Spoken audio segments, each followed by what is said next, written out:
Thank you very much. Bismillahirrahmanirrahim.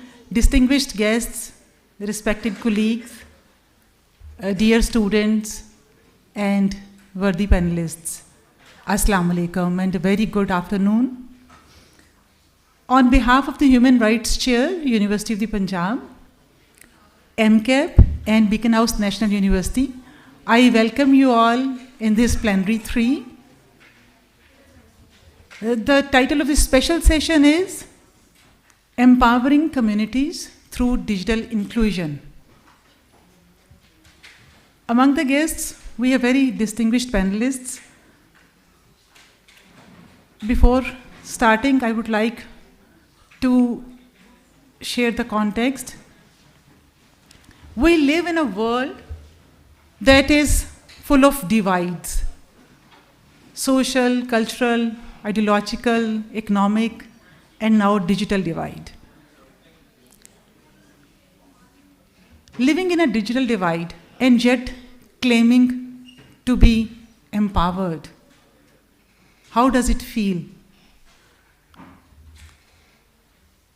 If we try to get the answer of this, that in a digital world, whether we are empowered, if yes, then to what extent, the answer leads to unwrap certain complexities, certain contradictions. And we realize that this digital divide exists at multiple levels. Yet, with this intricate tapestry, we also realize that there is a potential for unity, where understanding and empathy can bridge even the widest gaps. Digital inclusion means equitable access and effective use of digital technologies. It means affordability. It means proper digital infrastructures. It means digital literacy and skills. It means accessing the internet without any harassment, without any cyberbullying. But if the case is so, UN report says that nearly 3 billion people, accounting for 37% of the world's population, do not have access to technology. And if we take the case of Pakistan, those who have accessibility face the issue of connectivity. Reports indicate that connectivity has degraded by 30 to 40%. And affecting global business operations and customer reliability. We also see that due to digital gaps, vulnerable populations are at risk. These disparities run the risk of intensifying pre-existing injustices and further marginalization of the marginalized groups. So in this session, we are going to focus how we can empower those who are deprived through these digital inclusions. We are honored to have distinguished guests. Our first panelist, let me introduce Professor Dr. Jeffrey Wimmer. He is a professor of communication science, Dean of Studies at the Faculty of Philosophy and Social Sciences, University of Augsburg, Germany. Professor Wimmer has been a faculty of various universities. His main research interests are sociology of media communication, public and counter-public speeches, mediatization and participation, virtual worlds, and digital games. On his credit, Professor Wimmer has 3 monographs, 15 edited volumes, 40 scientific journal articles, and 85 book chapters. He has been chair of the Communication and Democracy section of ACRIA. We are highly indebted to Dr. Wimmer for joining us as a consortium member.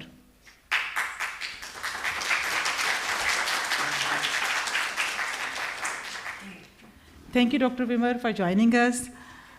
Dr. Wimmer, do you think that by leveraging emerging technologies like AI, we can reduce divides and enhance accessibility, or will this phenomena contribute to widening the knowledge gaps?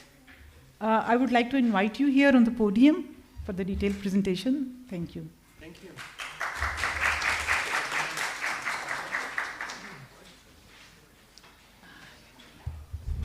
Did you put the presentation on? Yes. Perfect.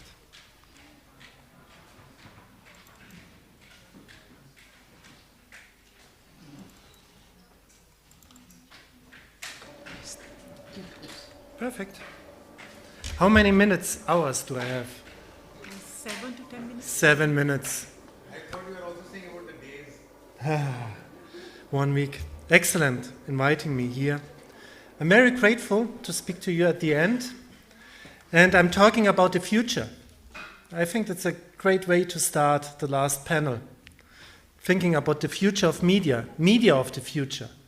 Future is fundamental to human, community, and social practice, societal practice, at least in modern societies or in all societies. The projection of one's own action into the future, a community's action, the idea of what can and should result from one's actions is a core aspect of human agency. It can therefore be said that the future projections characterize human agency as a whole and society's agency, and which also relates at the end to the question of who has the power to act in shaping the future. And from a communication media point of view, we witnessed 3 processes and mainly talked a lot about the first process, right on the black and white thing. Yeah? Media had the power to cover what will happen or what happened asynchronously on the way to work. Yeah, that's the old idea of the public sphere, which can be criticized. We talked about in the last panel who is excluded or not excluded. The men going to work, they're able to see what happened or will happen. And then we had a major shift, beginning with the so-called social web.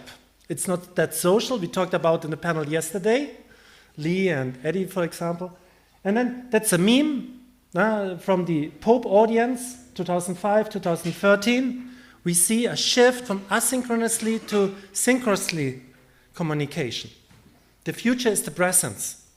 Here was the future and the history. And then we had the third process, and that's why I'm very interested in, and I'm happy to share it with you on the panel. It's about virtual reality, augmented reality. It's a picture from the Global South, from Bogota, digital city. There was kind of ideas, augmented reality. And we talked about it in the panel yesterday. Fahad was talking about the transformation from central perspective, which traditional media provides, to augmented reality. Modern augmented reality provides. And with that,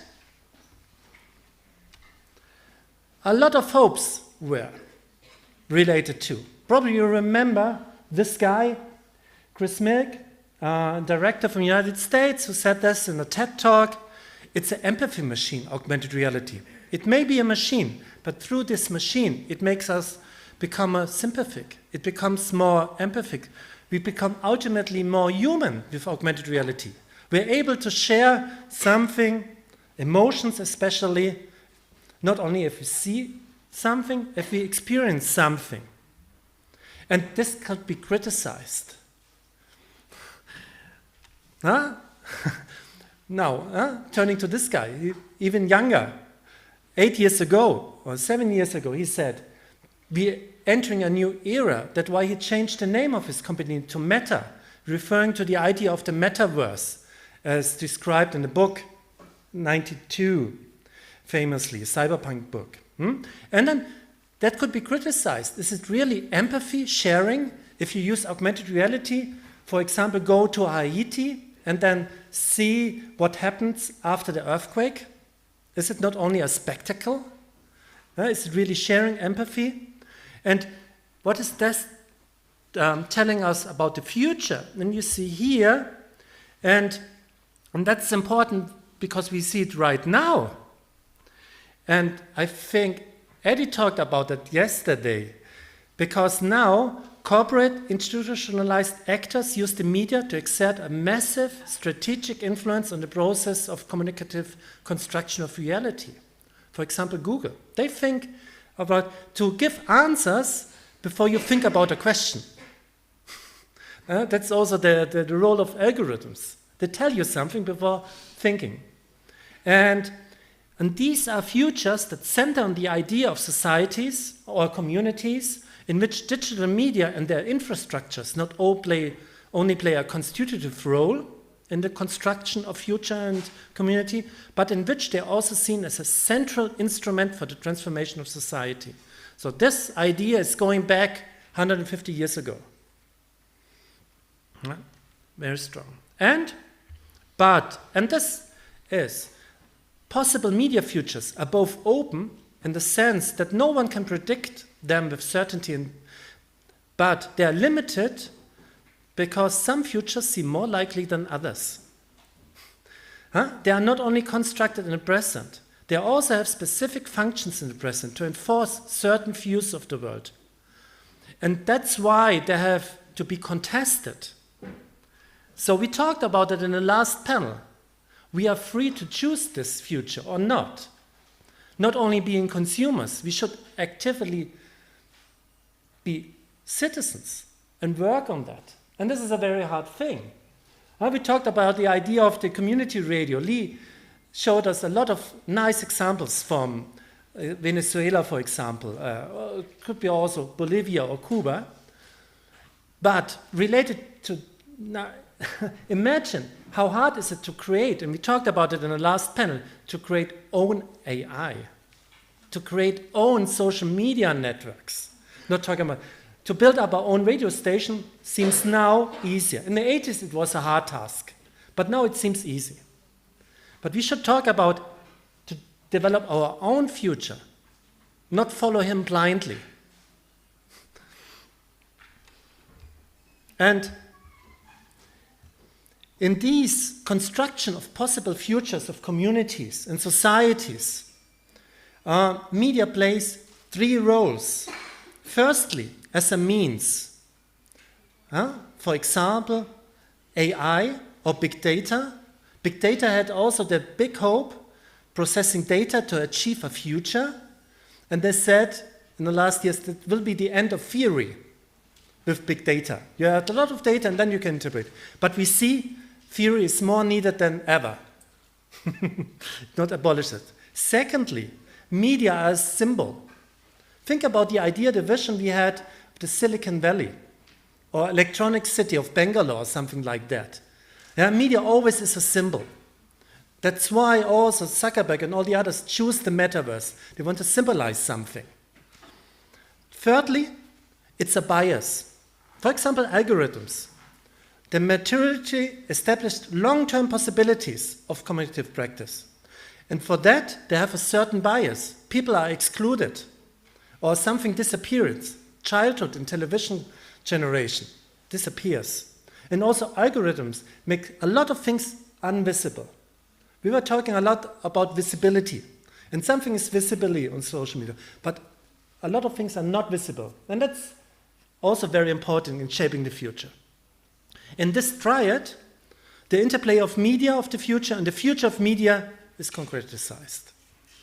So, thank you very much for attention. Looking forward for your questions. Thank you very much.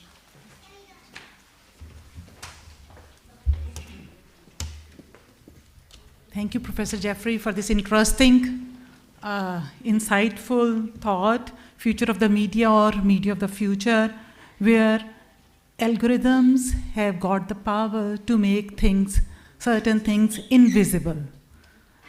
And we are living in these times of transformations where the things are changing very rapidly.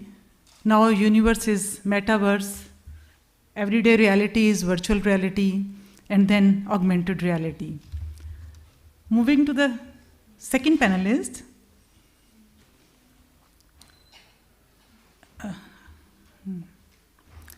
We are honored to have with us Mr. Shiraz Asnath. Let me introduce him. He is a highly accomplished multimedia journalist, currently serving as the bureau chief at Hum News and the senior vice president of Lahore Press Club. An award-winning journalist, Mr. Asnath has built a stellar reputation for his in-depth reporting on critical issues like climate change, migration, human rights, artificial intelligence, and cross-border dynamics. In addition to his journalistic achievements, Mr. Hasnath is a passionate media entrepreneur, trainer, manager, and consultant. He has guided emerging professionals in navigating the evolving media landscape and has shared his experience as a visiting faculty member, inspiring the next generation of media practitioners. I would like to invite Mr. Hasnath for his insights into how digital platforms can drive inclusion, amplify marginalized voices, and empower communities to actively engage in societal transformations. So please join us. Would you like to come here or? I don't have an issue if you have a mic, I can sit over here.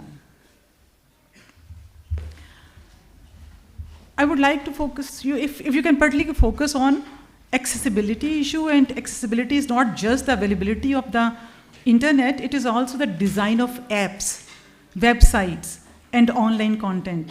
So to what extent these factors are being considered in public sector digital platforms? Thank you very much, Dr. Abda. A very warm evening to everyone. I'm sure that all of you are so tired from the whole day. I'll not take a lot of time for you guys as well, but very precisely, I'm representing the journalist community over here, and let's come back with some of the hard facts about the community, and then we're going to talk more about that, how we can empower the society over here as well.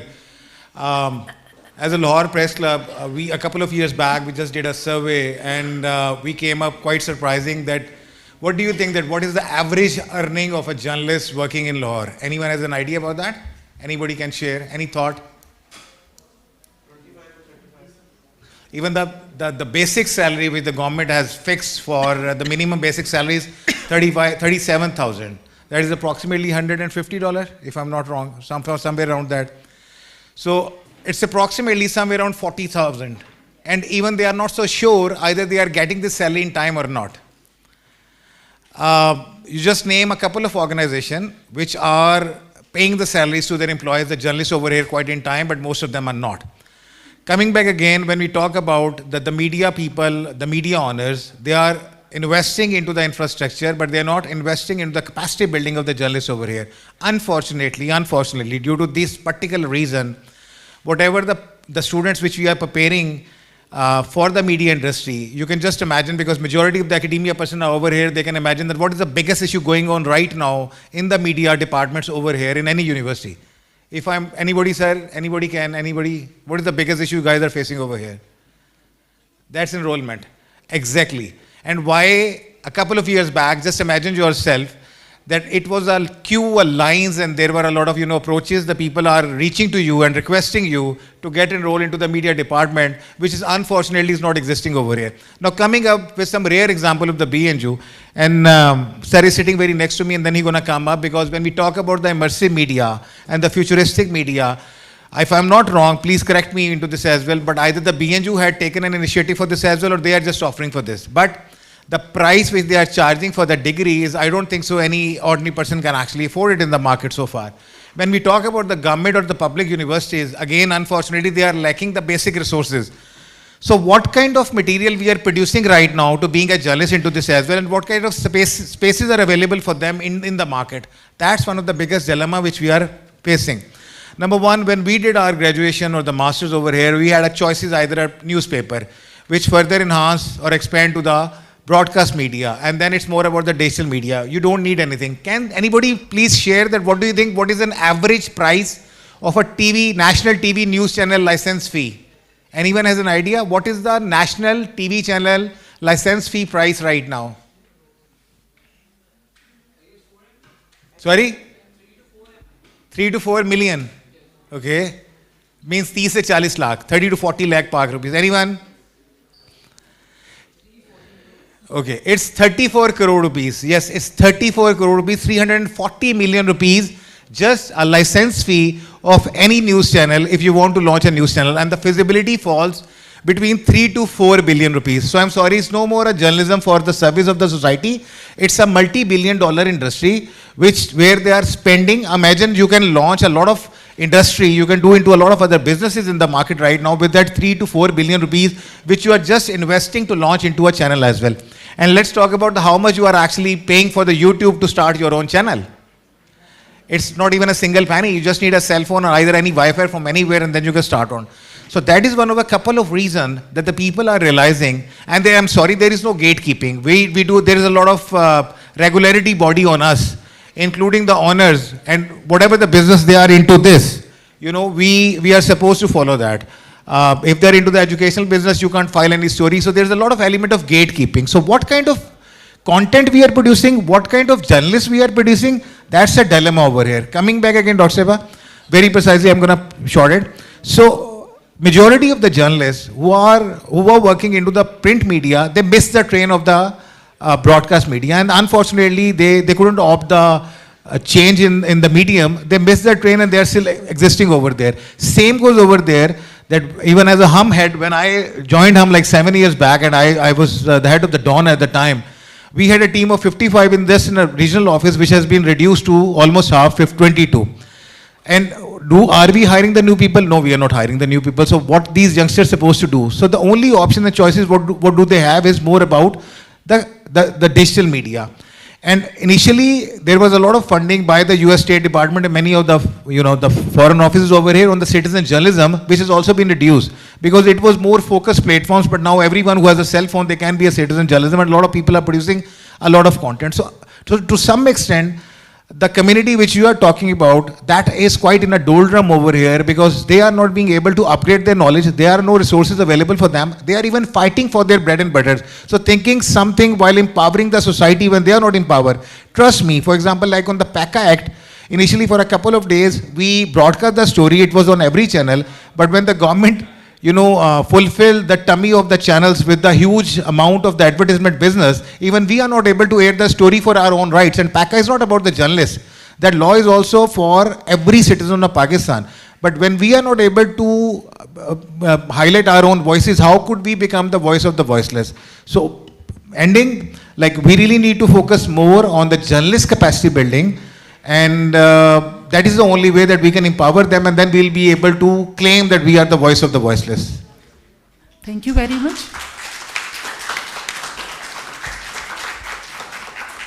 We also see that print media people, journalists, they are forced to generate content for digital platforms, and in terms of they are having online versions as well.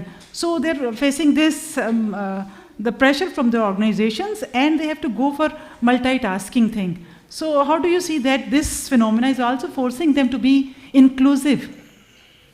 Dr. Seba, number one, in most of the media outlets in Pakistan, including Hum, we are not officially allowed to either start our own digital platform or any media entrepreneurship project, or to contribute for any other channel or any other platform as well, including the digital. So that's the policy. Some of the channels came up with a different policy where they are actually giving a very minor share of the earning, which their content producer are actually producing for the same channel or for their digital side. Lastly, when we talk about, like, that is the reason when a number of employees, for example, in the last couple of years, there is a survey existing over there that approximately 40% of the journalists, the mainstream and the regional one, they lost their jobs because of the closures and the multiple things, opportunities over there in the media industry. So the majority of the channels, majority of the papers have been shut down over here. Coming back, so they started their own channel. And one last thing, because when you see the majority of the journalists are quite pro PTI, the Pakistan Tehreek-e-Insaf, because the reason the algorithms are showing that fact, that the PTI is quite captured and grab the audience of the social media. So when you are producing a pro PTI content, you are getting more eyeballs, you are getting more subscribers. We did actually an experiment while generating the 2 Twitter accounts, one pro PTI and one pro PMLN, and we were tweeting the same thing, but with a small amendments into this in the content. And we were shocked that after a month, the PTI Twitter account was reaching the 5,000 users, and the other one was actually reaching to the 500. So the majority of the journalists, when they are, because this is more like a model of earning for them, apart from whatever the media ethics are existing or not, which is not being followed. But the reason they are into this as well, that they have realized that there should be something for them, and tilting towards the PTI is the only way they can monetize their accounts quite early compared to the realistic way or the journalistic way. Because Asad will further brief into this as well, because when we're talking about the journalism ethics, I don't think so. You can actually meet those requirements of the different social media platforms to make your account monetize. Thank you very much. Now I will move to the third panelist, Professor Dr. Svetlana. She's a distinguished scholar in media and communication studies. She currently teaches at the School of Journalism and Mass Communication and St. Petersburg University. She has taught extensively across Europe and Asia and also contributed to the MCAP Spring School 2 times. Professor Svetlana's research focuses on the intersections of journalism, digital media, and AI-driven methods for analyzing public sphere and social media. She has over 180 publications, including 80 plus Web of Science and Scopus Index journals, and has led 6 major research projects, including initiatives with UNESCO and the Global Risk Journalism Hub. As head of the SPBU, Center for International Media Research, she explores how digital tools can promote more inclusive, deliberative, and mediatized public spaces. Her work advocates for leveraging technology to drive normative change in media practices and empower communities in the digital age. We are honored to have Professor Svetlana as a panelist to share her thoughts. I would like to invite you at the podium.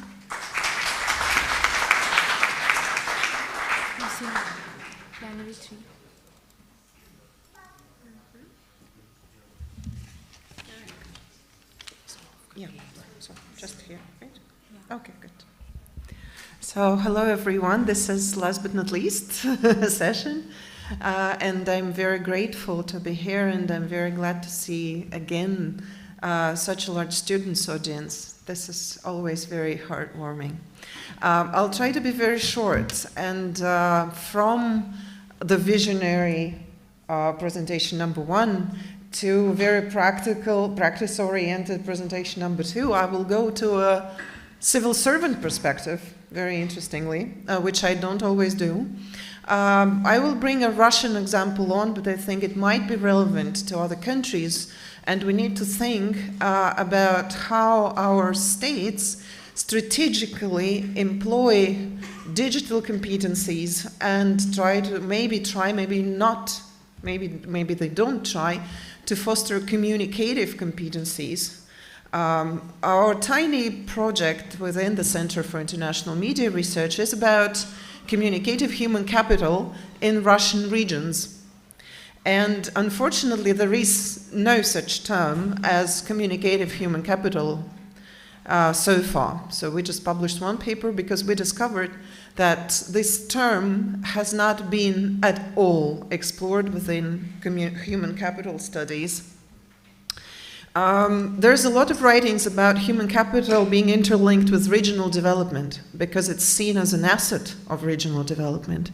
And today human capital gets digitalized, and digital divides of course are there, but still there is understanding that digital capacities and digital competencies are crucially important for human capital, including the regional and macro-regional perspective on it. However, today, in many countries and in a lot of writings, this is interpreted in terms of demographics, education, or culture. In Russia, like speaking a bit ahead of what we have found, digital competencies are mostly linked to some professional development, so how certain professions develop, and how people use state-provided e-governance services, something like websites to, submit documents, and so on. And there is practically nothing in literature, nor in the region's writings, on communicative competencies. They're completely, overlooked. And competencies linked to communication, internet use, media literacy, including fake detection, including media hygiene, practically nothing. We all know from media studies that they lead to more informed political choice, they might lead to better digital citizenship, to better tolerance in society, and so on and so forth. However, when we go to the human capital literature, we just don't find anything at all.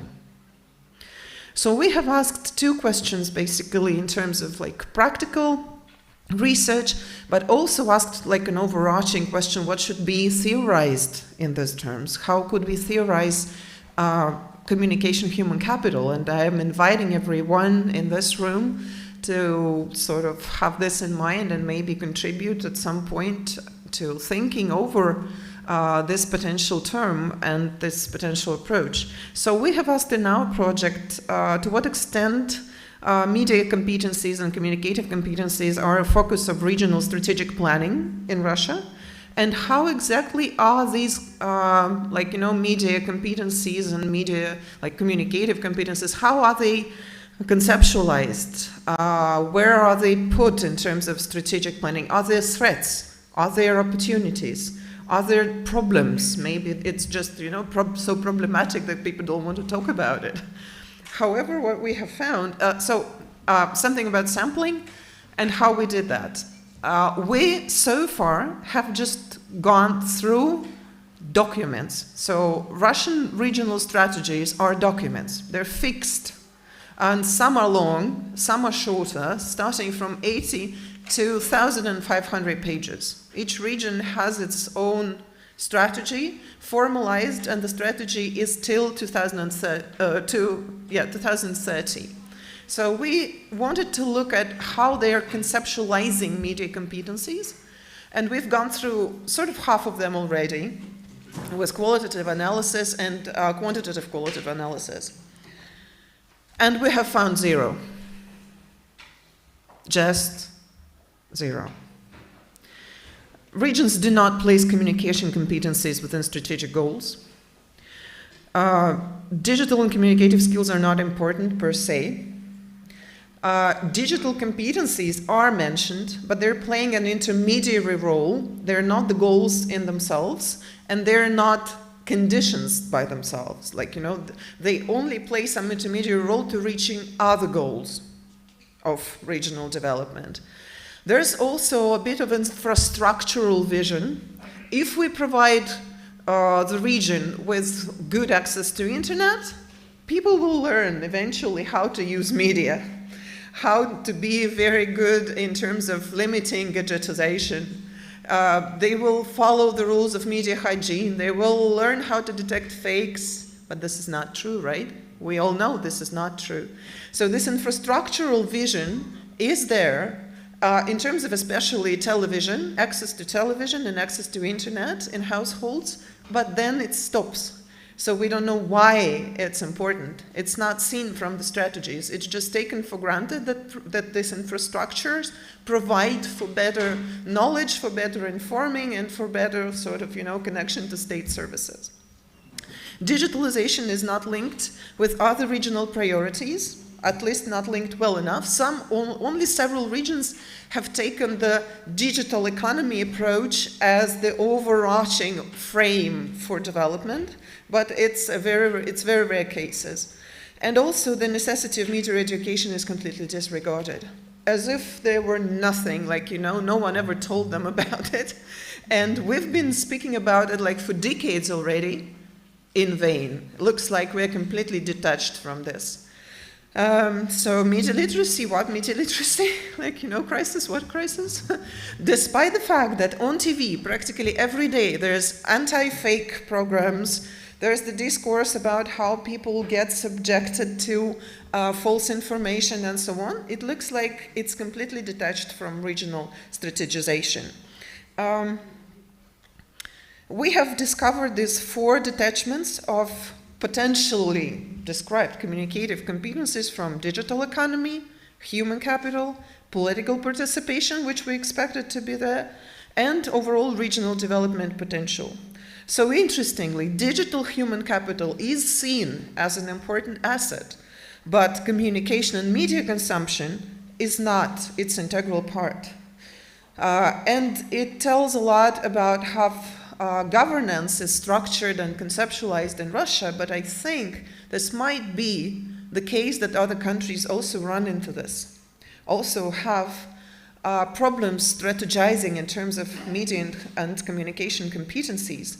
And it would be worth having comparative studies in this area to see how well we can communicate this idea of the necessity of digital education, media education, and growth of competencies as part of our human assets, like human resources, because otherwise regions just don't pay attention to it, and don't spend money on media education.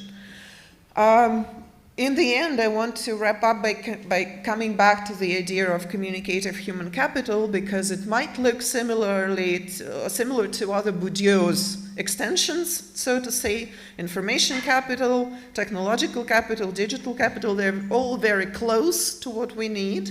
However, it's not particularly what we want for media and communication competencies. Today, communication capital is described as individuals influencing individuals. So it's like my communication capital that I can invest into influencing someone.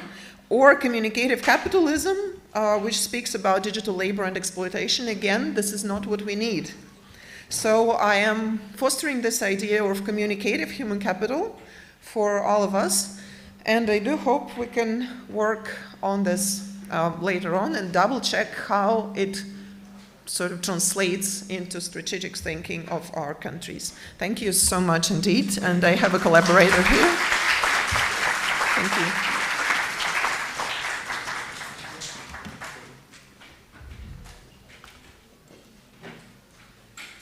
Thank you, Dr. Svetlana, for your insightful thoughts on digital human capital.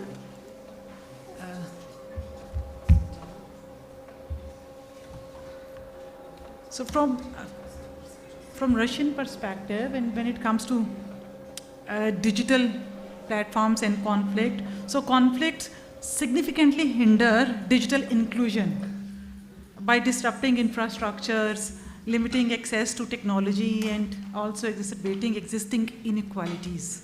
So how do you evaluate Russia in this regard in the face of Ukraine conflict? Yeah, sorry. It does. Yeah, this is just a habit. Sorry, it doesn't always work back in my school. Yeah, Russia is interestingly putting a lot of attention on the federal level and on the regional level to digitalization. We have a huge national program which is called Digital Economy. A lot of regions report on digital transformation. However, as we have seen, there's a lot of lacunas in it. I would say that digital inclusion is not such a big issue in Russia than it may be in other countries. However, the Gini index, the difference between rich and poor in the country, remains really big, remains really remarkable.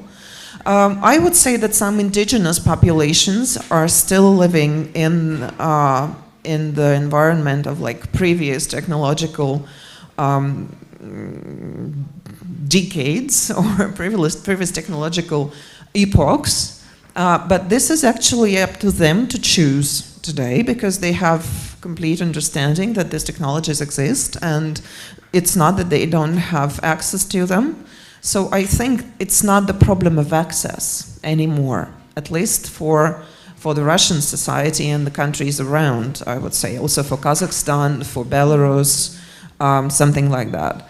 I think it's the problem of education, because it's where it all starts. It's a bit a generational problem, but this eventually goes away with people just naturally living this world. And those who are born, they're already technologically savvier than we are. So this problem is gradually eliminated by the natural pace of life. However, education in terms of media hygiene, first and foremost, how to use technology safely, and inclusion by e-participation, for example. Some things that open up for political inclusion, this remains quite a huge problem, I think. So we need media education to be intertwined with political education and this gonna be a problem for at least the next decade. Thanks. Thank you. Now I would like to move to our fourth panelist.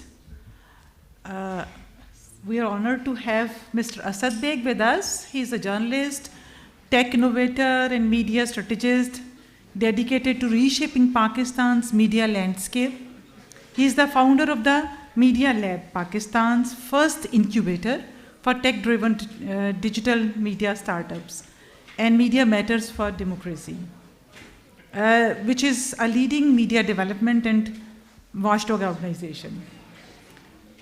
Mr. Asad Beg's work spans investigative research on media economy, political manipulation of digital platforms, online free expression, data-driven journalism, newsroom audience dynamics, and public interest journalism. A firm believer in the power of media as a force for progress, he is committed to promoting an independent, innovative, and democratic media ecosystem in Pakistan. We are honored to have Asad Beg with us as a panelist. I would like to ask that in the Muslim world, we see disparities on the gender basis, which are quite higher. And as of 2024, Pakistan continues to face significant gender disparities in digital access. For example, 86% of men own a mobile phone, but only 53% of women do.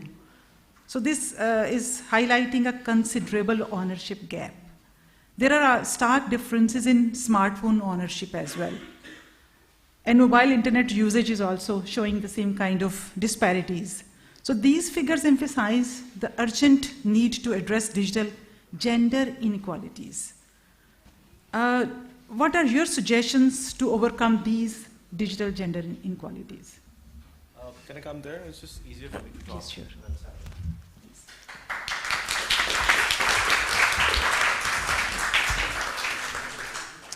Thank you so much. And I'm going to take a note to shorten my introduction next time on my website. So it's just like Asad Beg, the founder of Media Matters for Democracy. I'm just kidding. Just joking.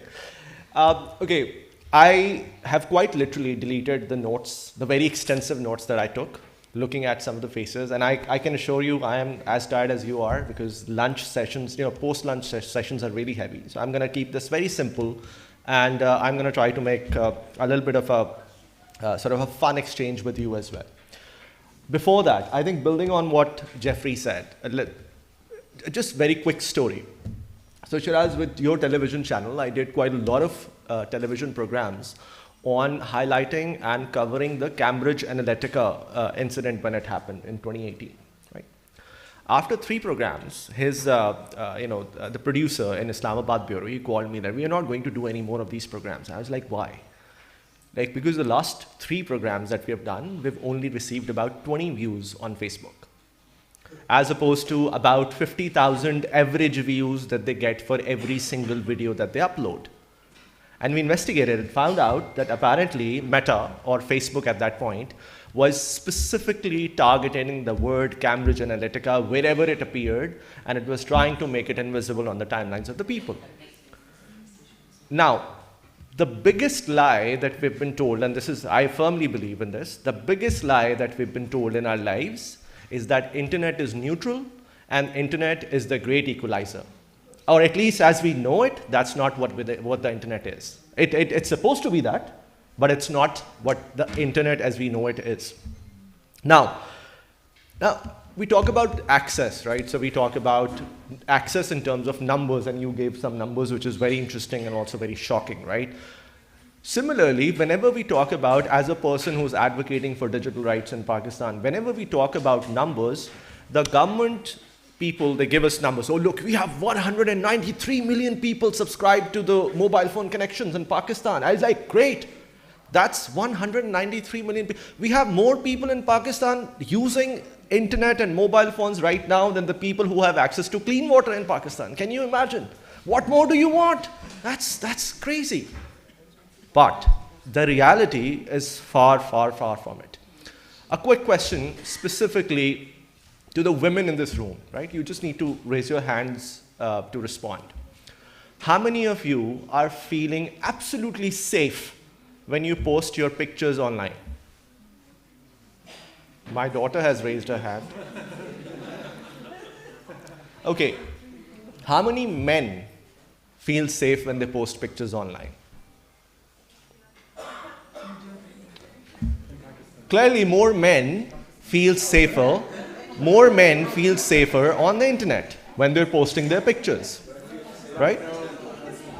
There we are. I think we have that, except for my daughter and a couple of other hands that I saw. Women don't feel safe online. That's the kind of gender the digital divide that we are talking about, where a medium which is supposed to be universal, but half of the population, more than half in many countries, do not feel safe using it as a medium, right? So, what really then is the meaningful access to the internet? Then when we say we have access, when the governments tell us that there are 193 million people with mobile phones in your country, that's once again more than the people who have access to clean water, what really do we mean by that?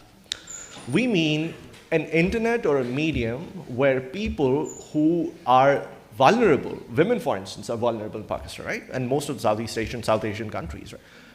They feel safe in terms of using it, right? And what do I mean by that? We did a study specifically with women journalists, and 91% of them, they said that we feel unsafe when we post what? Not their pictures, but their journalistic work online, right? When they share their journalistic work online, something that they've done, for instance, for their media houses, they feel unsafe. This is the kind of challenge when it comes to access, specifically the access to internet. This is the kind of challenge that we are talking about. I've briefly spoken about the platforms and the algorithms and so on. I think everybody knows about it. Similarly, the political influence, once again, I'm sort of trying to tell you the stories as opposed to doing a formal presentation. Once again, the political influence is probably one of the biggest factors when it comes to internet and meaningful access to internet, right? I'll give you an example. In 2018, when was it? 2018 or 19, when the protests were happening in Hong Kong? I think 2018, right? Google and Apple, on the pressure of the Chinese government, took off the apps that the protesters were using to sort of coordinate and so on. And you'll find this funny. Guess what one of the apps were?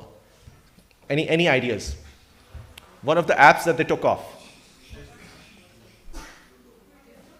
TikTok. Of all applications, they took off the global version of TikTok.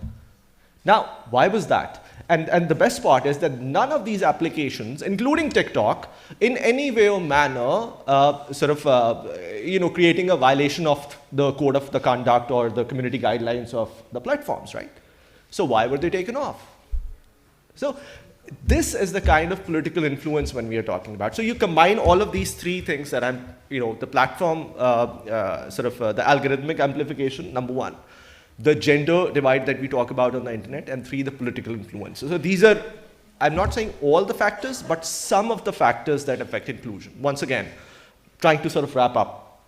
Now, what do we need to do? Now, this is probably one of the biggest questions that I get as a person who's talking about these issues, but also as a person who identifies themselves as digital rights activists. What do we need to do? Number one, I think the governments need to understand that the access to internet is not just mere numbers. It's not the 193 million people in Pakistan who have mobile phones there in their hands, right? It's actual meaningful access where people can use internet for something as opposed to just scrolling their timelines and so on. So that's number one. Number two, which probably is the closest to my heart.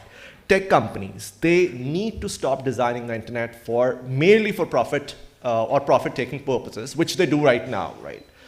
And they need to understand that they're designing it for people of all kinds, people from literally everywhere in the world, right? That's not happening. And that's also, I think, one of the biggest concerns that I have, and this is particularly for myself as well, in the platform accountability drive that we do, we heavily focus on the idea of harms, but we rather rarely focus on the idea of inclusion when we talk about platform accountability. That needs to happen. And lastly, Excuse me.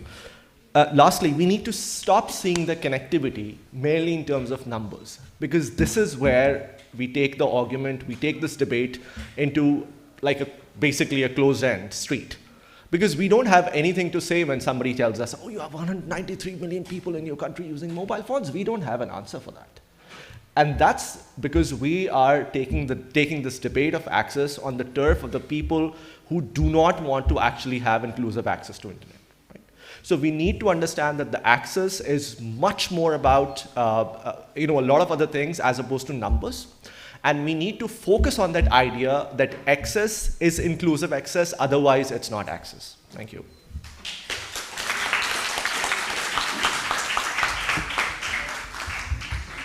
Thank you very much for highlighting that how access is the real access when it is inclusive.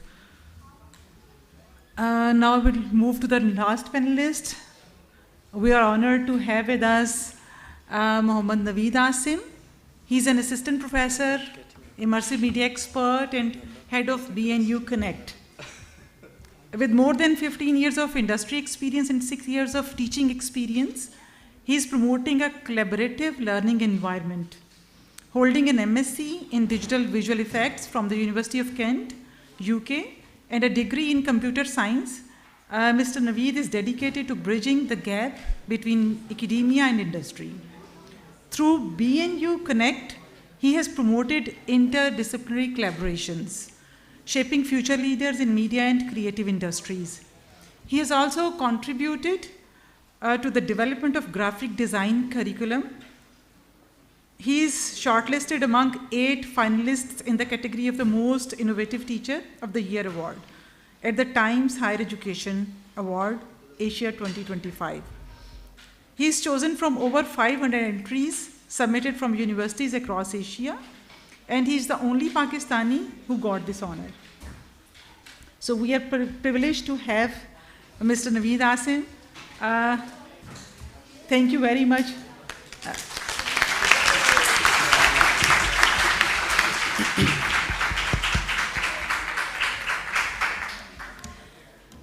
Since you are an academician, so what do you think that meaningful access, it is vital for social, political, and economic empowerment, and therefore it narrows digital divides and needs to go beyond simply reaching basic internet connectivity.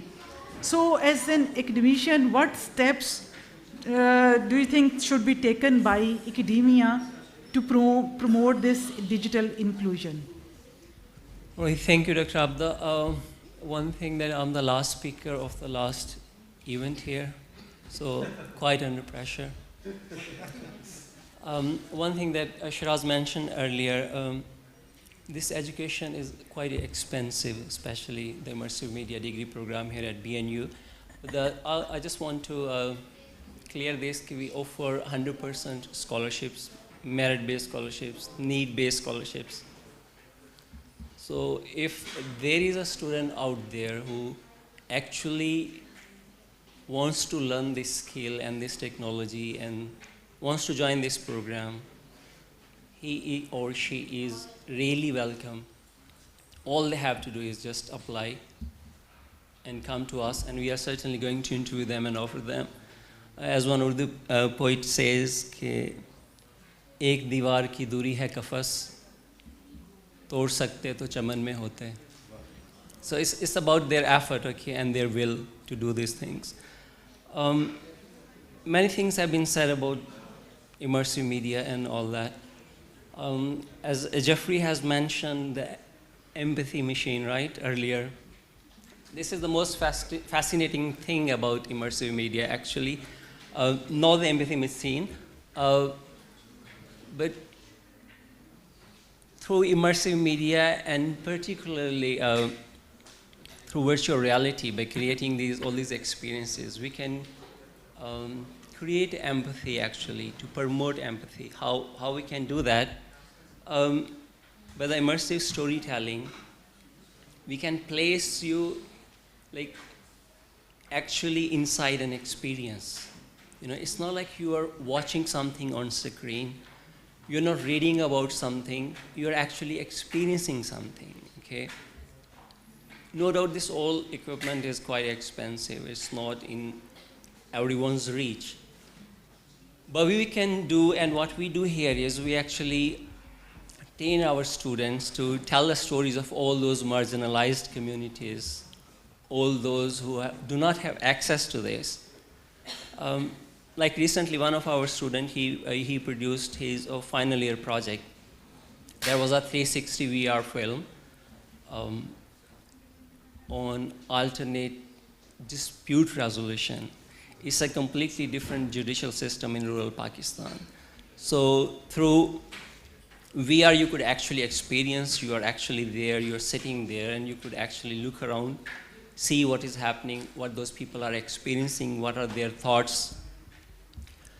Another student, he actually worked on a climate-related project, but these things are really important that we can connect to all these communities by telling their stories.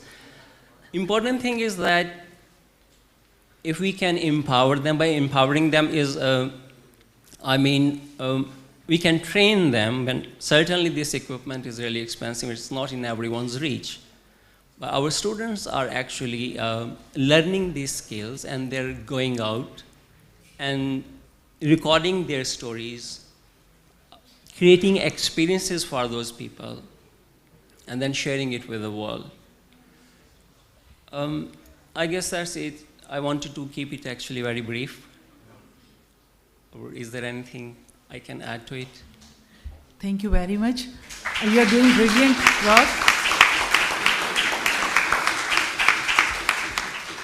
I have seen your projects, which you were doing with your students, and those were exhibited under the Connect project thing. So you're doing amazing things. We are honored to have with us a senior journalist, Mohammad Malik. I extend a warm welcome on behalf of BNU and MCAP. A big round of applause for. So we are moving to our last session, that is closing session. So before moving to that session, I would request Mohammad Malik to please join us on stage and give shields to our panelists.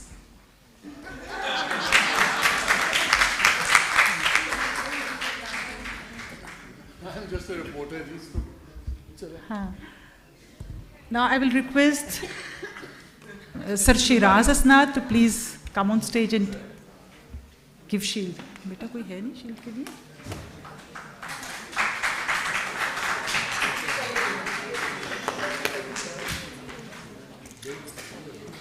He's been my colleague also. I must say it on record, this is very embarrassing for me.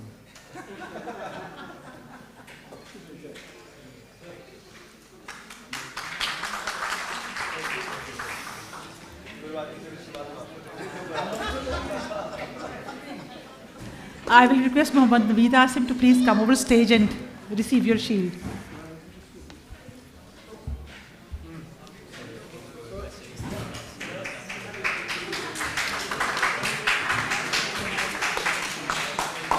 Mohammad Asad Beg, please come over stage and receive your shield, please.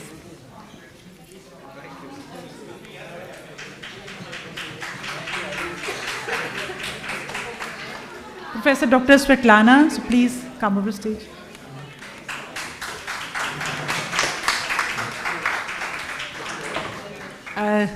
Now I will request Professor Dr. Jeffrey Wimmer to please receive your shield. अच्छा मेरी भी है अच्छा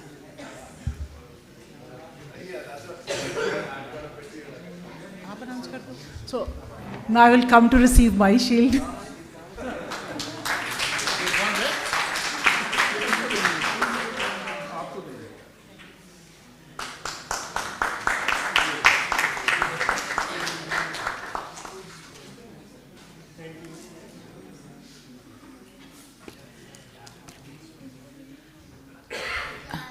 So I will request all my panelists to come over the stage for the group photo, please.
Guys, the session is not over yet.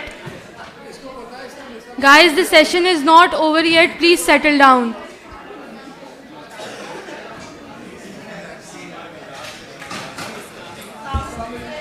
Guys, the session is not over yet. Please settle down.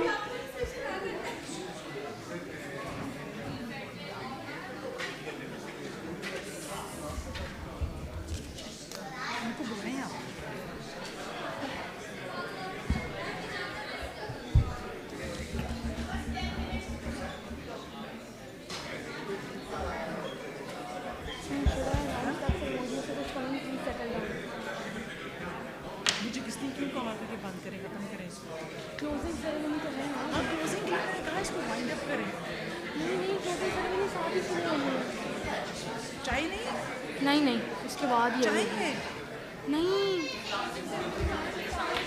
पूछती हूँ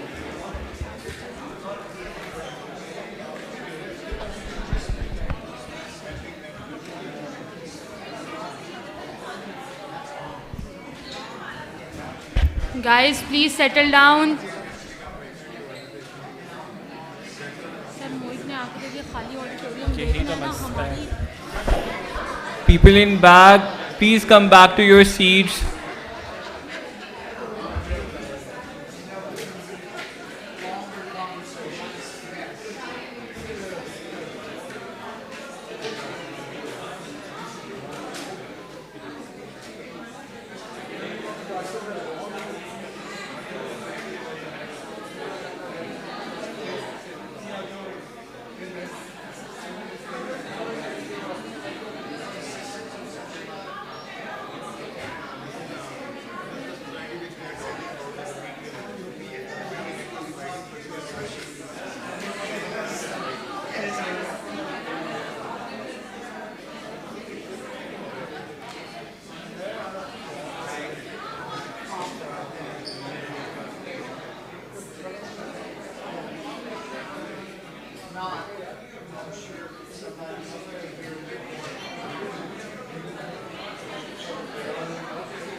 Hello everyone. We are about to start our concluding ceremony for this conference. I request everybody to be seated. First of all, I request Dr. Abida, the Vice President of MCAP, for the conference roundup to give you an idea of what we have achieved in this conference. Dr. Abida, please.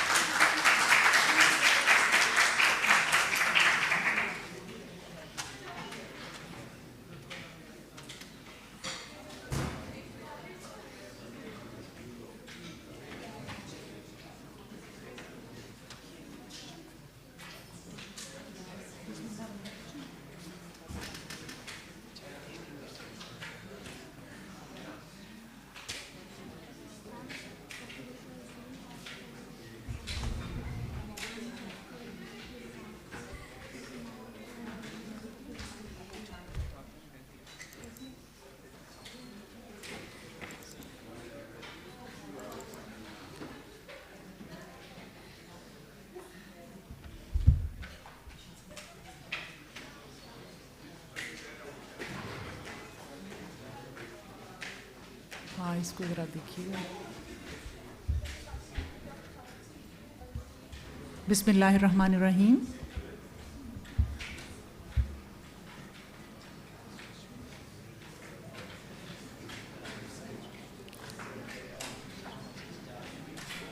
I need the screen.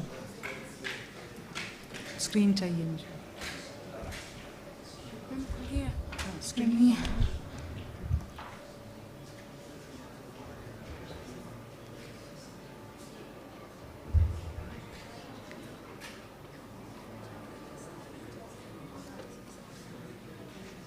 आगे.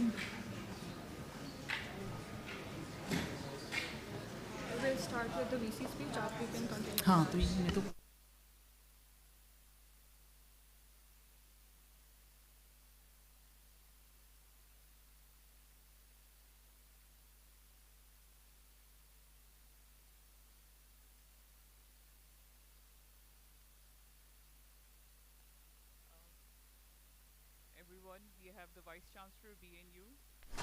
Everyone, we have the Vice Chancellor BNU here with us. We welcome you, sir, to the closing ceremony of the conference.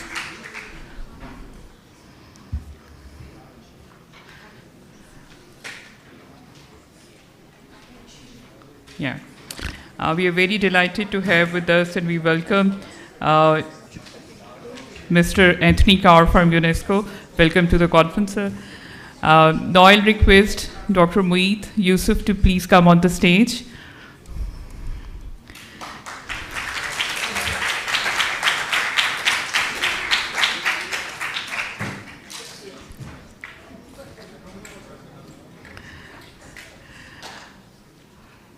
On behalf of MCAP and BNU, we are very delighted to have Mr. Malik with us. I'll request Mr. Malik to please come up the stage and receive his shield from Dr. Mueet Yusuf.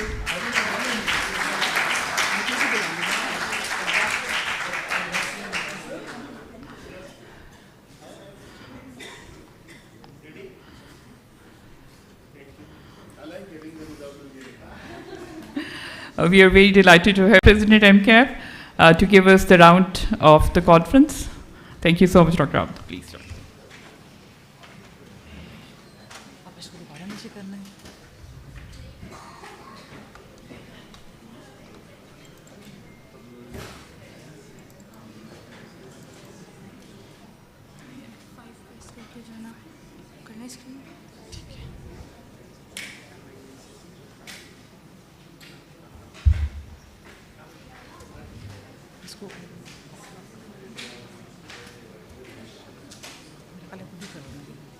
We need to turn on the.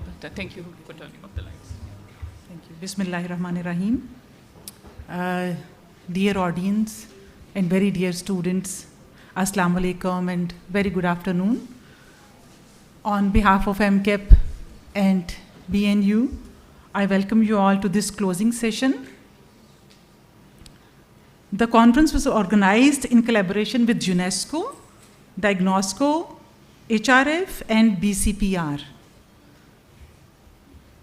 This two-day international conference offered many interesting sessions, including 3 plenaries, 4 working groups, 7 technical training interactive sessions, a panel discussion on global approaches to media and democracy,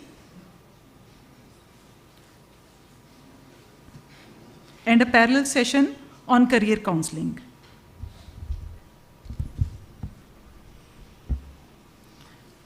So we had 22 parallel sessions, 18 sessions for research papers, 2 sessions for audio broadcast, and 2 sessions for video screening, making a total of 112 presentations in 2 days.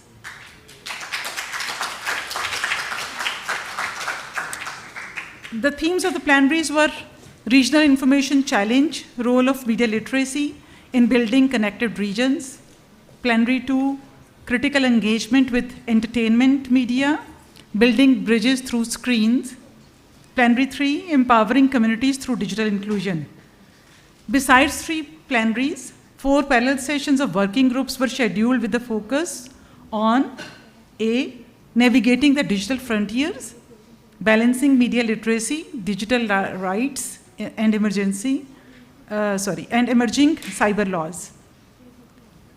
And working group B, integrating media literacy across the curriculum, a collaborative approach. Working group C, trilateral cooperation, countering disinformation for regional connectivity and success. Working group D, reimagining radio, shaping futures of broadcasting in Pakistan. So media academia from public and private sector universities from across Pakistan, along with the foreign faculty who participated in working group B, were further divided into 3 parallel sessions to deliberate on integrating media literacy across the curriculum, a collaborative approach.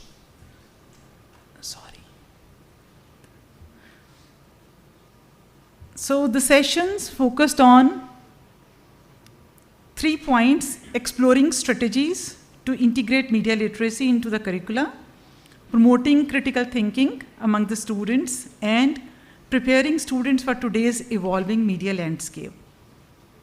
A report of the session is being prepared and will be shared from the MCAP website. Along with the working group, another parallel interactive session was scheduled for media students under the banner Making Careers in Media. Leading media professionals guided students on how to explore new pathways and pursue careers in the existing media landscape.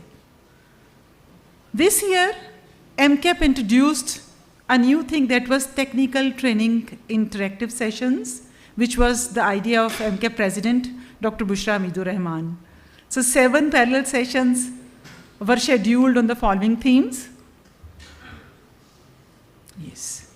Sentiment analysis with R was offered by Dr. Jason. Fake news and deepfake technology by Dr. Sir Ikram Barkat. And social media structures and control by Dr. Lee Arts. Harnessing generative AI for research, Dr. Sajid Mahmood. Getting your book out there, a guide to publishing. This was an InkWave project to promote publishing culture in Pakistan. And we also had an interesting session, which was a panel discussion on Dr. Nico Carpentier and Dr. Jeffrey Wimmer's book, Democracy and Media in Europe. It was moderated by Haris Badar. On the special request of the media faculty, we also revived our consultancy sessions. And this was labeled as pre-conference consultancy session.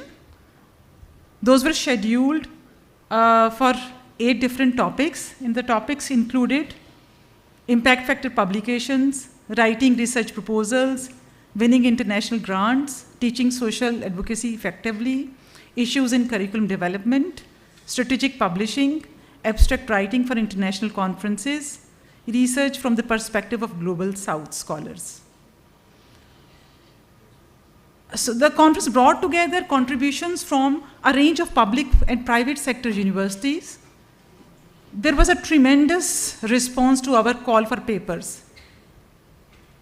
And we received, yes, 19 submissions for 13 sections. And after the plagiarism check, the abstracts were shared with the relevant section chairs for evaluation with the following criteria: relevance, innovation, methodology, argument, and coherence. On behalf of MCAP, I would like to thank our section chairs and their teams for this hard work.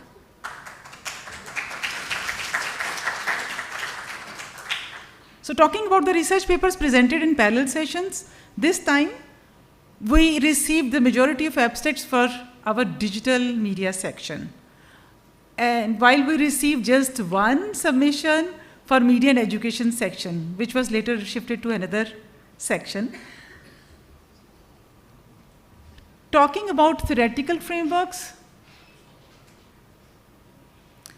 a range of theories were applied, including framing, agenda setting, cultivation, digital divide, diffusion of innovation, excellence theory, ELM, interactive media effects theory, knowledge gap, narrative theory, public sphere, participatory theory, parasocial interactions, psychoanalytic film theory, mediatization theory, network society theory, queer theory, representation theory, social learning, social cognitive theory, spiral of silence, social influence, social responsibility, technological determinism, UNG, and cultural hegemony.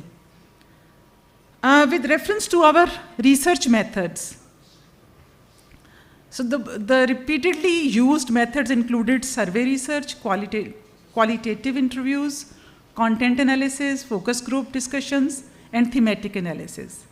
While experimental design, policy analysis, semiotic analysis, CDA, textual analysis, and discourse analysis were among the rarely used methods. MCAP will prepare a detailed report based on the recommendations of the 4 working groups. A success. Thank you very much.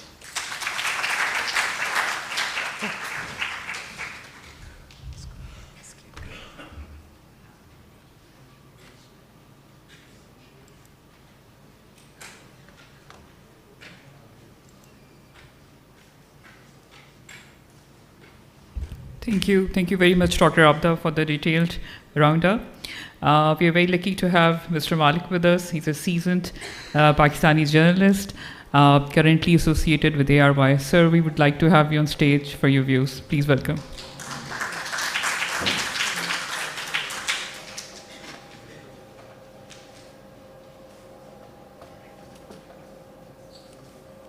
Ji, Assalamu alaikum and good evening, everyone. I really don't know what to say. I was just told to come over and share some thoughts.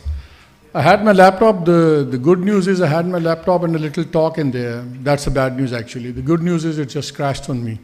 So there is no talk left in there. I'll just make a few quick points. Just reading this media literacy. Actually, we're living in a time of media silence right now. It's a very tough time for media in Pakistan. And when I see young people studying media, I feel very happy because I've been a journalist now for almost 39 years. 1986. So that makes, I'm about 62 now. So we've seen 2-3 martial laws. We've seen a lot of, we've seen democracy also, if you can call it that. We've seen the tyranny of majority also. But right now what we see is a very, very stark landscape, to be very honest. I don't want to discourage anyone for all the young people sitting there, but I just want to sort of tell them what they should expect.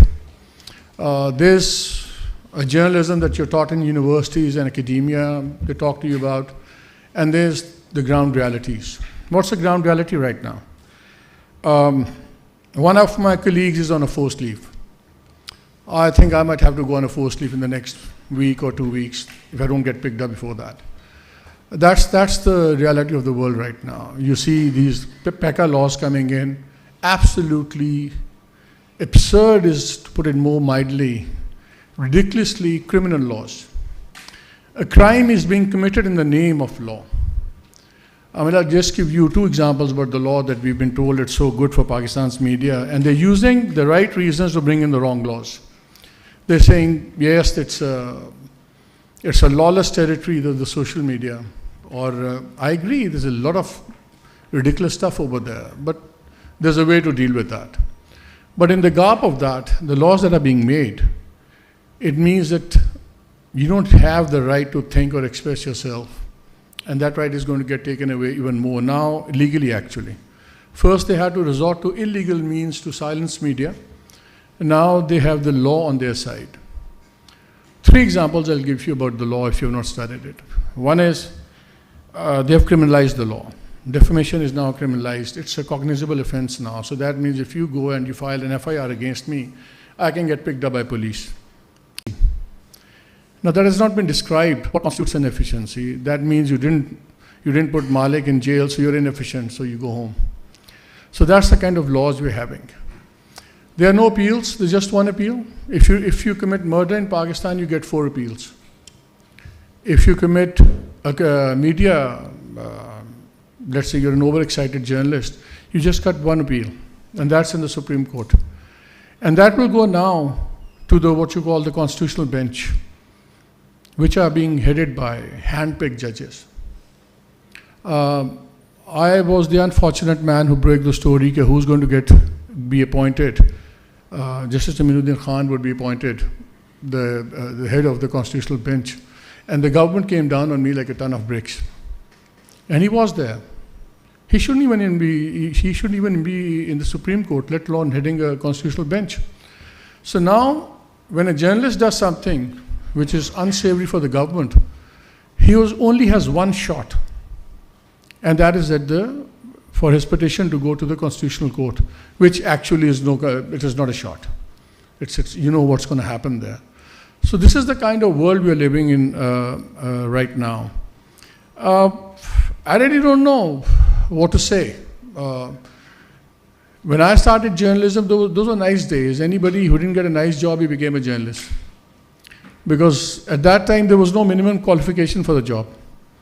I mean, you want to be a banker, you want to be an engineer or something, you have to go to university, get graduated. In Pakistan, you just had to know somebody's mamu, somebody's uncle, and he would get a job as a reporter, and then you taught yourself on job and you became a journalist. And you hung around long enough, and like me, you lost hair, you became a senior journalist. So now I'm glad, since it's become such a big business, it's a multi-billion rupee business also, that they need good quality people like you. They need young, proper professionals who know good and bad. We have a serious capacity crisis, and I'm not talking about government alone, I'm talking about media itself. I've been the editor of 2 national dailies. I ran the state television also. I've run 3 television channels. And while I was in print, trust me, for about almost 18, 20 years, I hate to admit it, but I've never hired a single graduate of a mass comm department of any university. I would go to a university, pick a nice young boy or a girl from the English department, because I said, yeah, I'll teach them journalism myself. I can't teach them the language. So I would hire them because I don't know about the curricula here, but the curriculum that I saw in different universities, they were really outdated. Same 5 Ws and all that thing, and people who hadn't made it in journalism were actually teaching journalism. So that seems to be changing a lot. Now, thank God, we're getting professionals, good professionals, teaching students, and now the students are much sharper also. They know how to do it. So we live in a very divided society. We have too many fault lines in Pakistan. We have ethnic fault lines, we have religious fault lines, we have religious fault lines. Politically, we are polarized.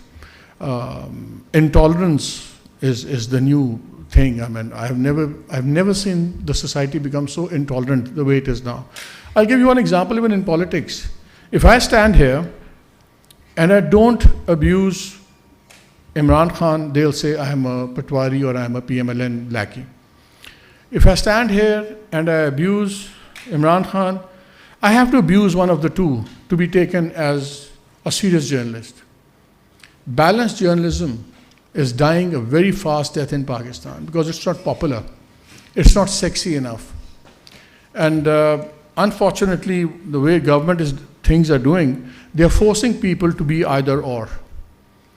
And we're having a serious damage being done to the journalist thinking. We need a lot of training for journalists, like there's no concept for my age people and all that. They don't have even an idea of data mining, how to. They don't even know how to collect information, how to do fact checking, how to do simple basic things. So if 5 friends send you a WhatsApp, that's a fact. And social media becomes a fact and everything. We need a lot of trainings, not only in universities, in institutions also. Media houses are not spending money on training. They're not spending money at all. Whenever a new channel is launched, let me first, very quickly, I'll take 2-3 minutes. When a new channel is launched, they usually give a first 3-month training or something like that. Everybody's very excited about training. Oh, let's do a training. You know, they have to tell people we're doing training and blah, blah, blah. And then after 3 months, that's gone. That's all the training. The boys come in, they give them a mic, and then the guy feels very important. He goes and sticks a mic in somebody's mouth, and he has that rush of power and all that. Says, boy, I've arrived at all that. Media has become a lot about power. It's not as much about journalism now, as much it is about proximity to power, and it is very intoxicating. And trust me, it is. I remember the first time I sat in the car of a prime minister, I felt like a bloody prime minister myself. Reflected glory sort of has a very negative impact for you. And unless you're professionally, really if you're professionally, you have your moorings right, you get carried away. Power has this impact on people. And especially in a country where right is a privilege. Rights are not granted. You have to belong to a certain strata, whether social, political, or economical, to have what is given to every man in the West or elsewhere. So power, that's why media has become, even in owners, traditional media ownership is out. There are probably 2-3 traditional media families who have been doing media for the last 50 years or something. Now, as a joke, we call Pakistan Broadcasters Association, we call it Pakistan Builders Association. Because all the channels have been bought by real estate builders. Because they are the guys who have the money. They are the guys who have the capacity to absorb the losses and everything. And it gets them a seat at the power table. Because if you're an owner, of course you get a seat at the Prime Minister's table, you get a seat at everything. So when you become a journalist and you come in media, you'll have 3 battles going on. You'll be fighting the government, you'll be fighting the system, and trust me, you'll be fighting your own owners also. Because for him, and it's understandable, he's a businessman, he's invested, let's say, $3 billion or $5 billion bucks in there. I have an option of taking a principal stand, walking off a job. He can't walk away from his business.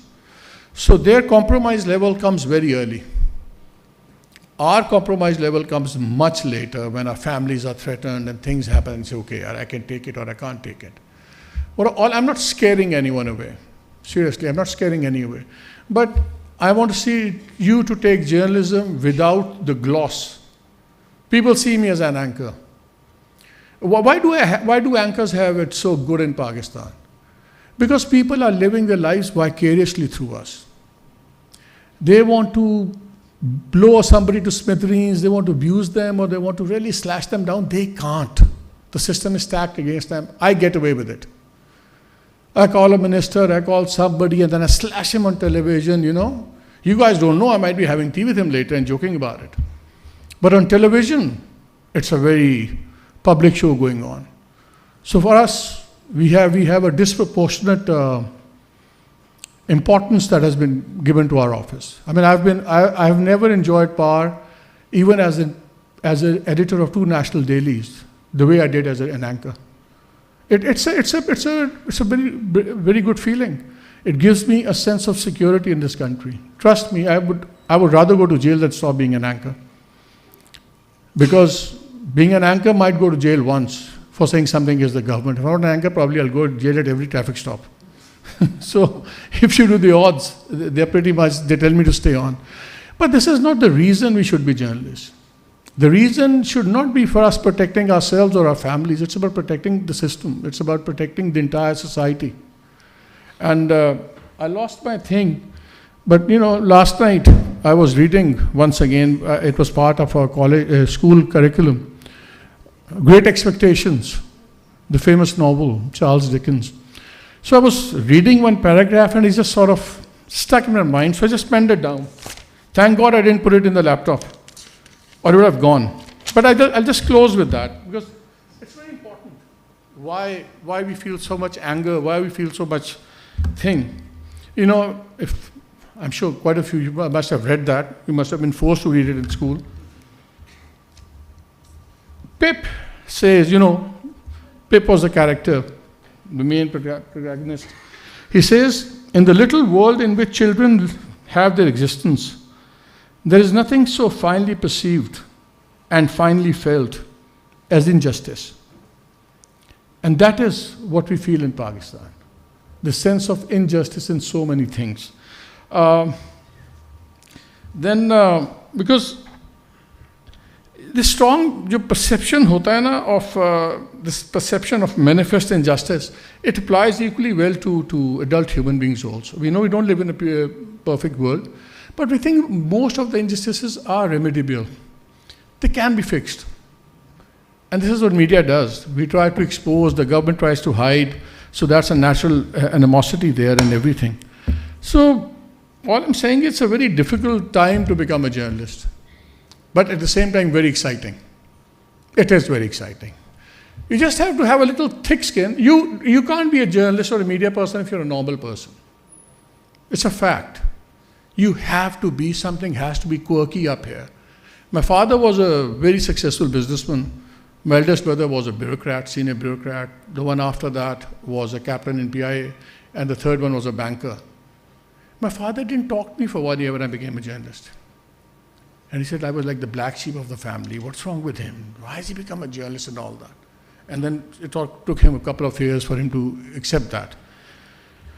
It gives you a great sense of satisfaction when you help out people, when you expose things and all that. But now in Pakistan, the price has become too high, unbearably high. So all I'm saying is, for you young guys and girls in here, go into it with eyes open. Don't just see the bright side or the jazzy side, the guy's doing this, everybody knows him and blah, blah, blah. There's a very, very dark side to it now. And I hope in this university also that they're training you on that. And it might help to give them a little martial arts training also, so they can fight their way out when suddenly a Vigo comes and tries to pick you up, so you know how to get away. And that's about it. I could go on, because these are frankly very dark times, but I don't want to darken the mood over here. Thank you very much.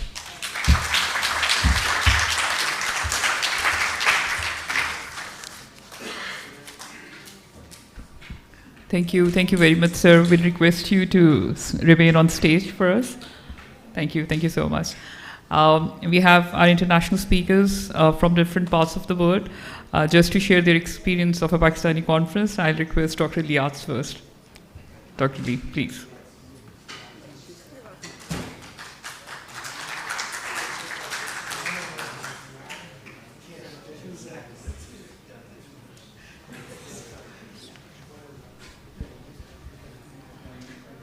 I would say the first thing that I felt from the conference was the kindness of everybody that was here.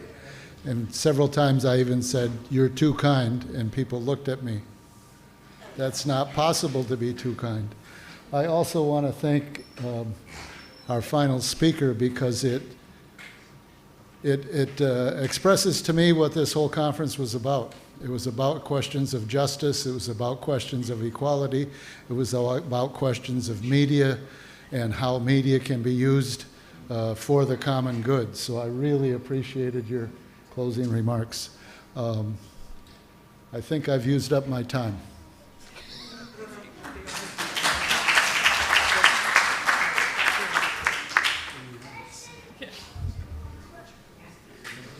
Thank you, Dr. Lee. Now we have our international advisor for doctoral school, Dr. Nico Carpentier. Please give us your concluding speech.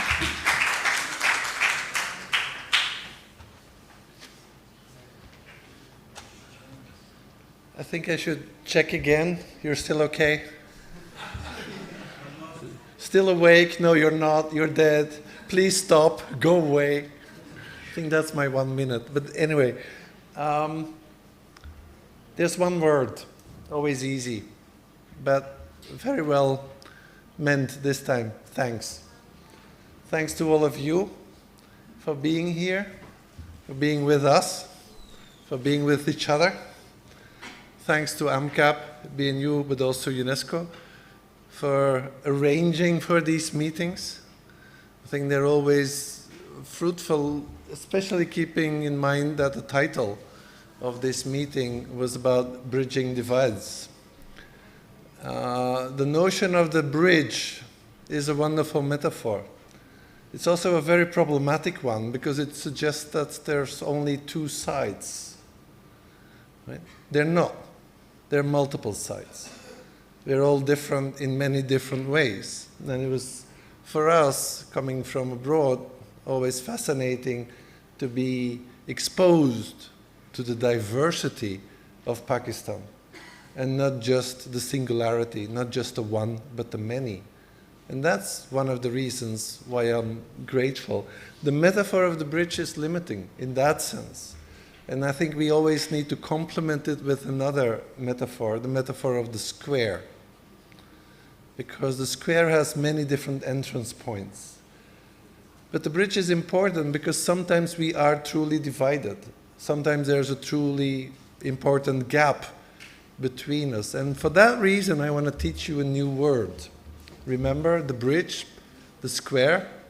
What we need are scridges that combine the critical analysis of what divides us, but that also respect the diversity of each of these sides.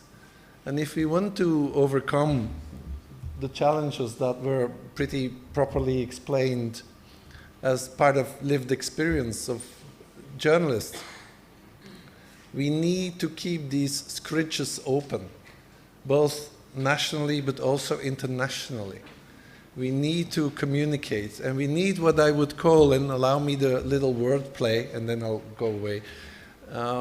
We need a coalition of the democratic willing at a global level. We need collaborations of those who are keen in reducing the abuse of power, that want to fight against the total centralization of power, that want to acknowledge the importance of media in that equation. And we need democratic scridges. And this conference was a wonderful place to think, but also to perform and to enact the importance of these scridges. Thank you. Thank you, Nico. Now we have Dr. Svetlana with us from Russia.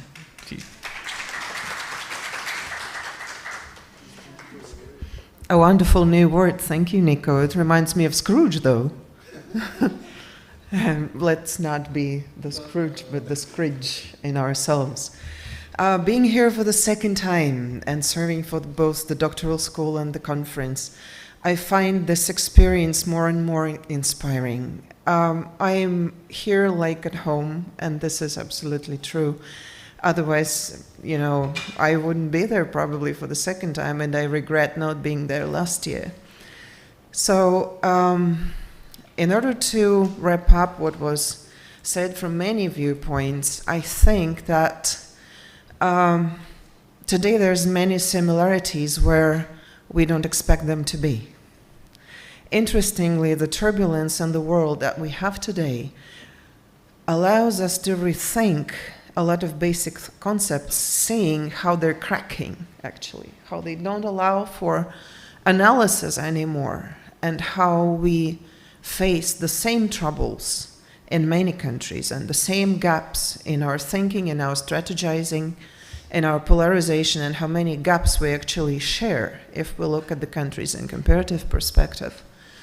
Sometimes we think we're very different, but there's people everywhere, good and bad people, ordinary people, normal people, whatever. And this is what matters, at least for me. It's the most important thing. Let's do comparative studies. Let's look at each other as in the agonistic way, not in antagonistic way. This is what I'm trying to foster myself, and I hope this is shared, and I see this being shared around among the people that surround me including here. And I'm so grateful to the brilliant MCAP team.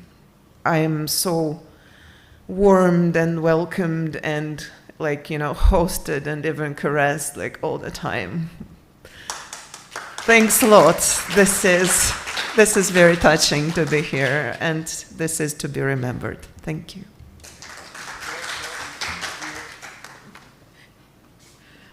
Thank you, Dr. Svetlana. Now I request Dr. Jeffrey Wimmer from Germany, University of Augsburg, please, for your comments.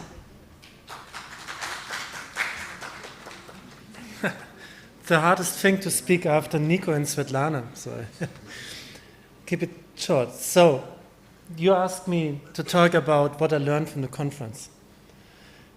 Trying to be a sportsman was a challenge to play cricket. And each conference should be a challenge.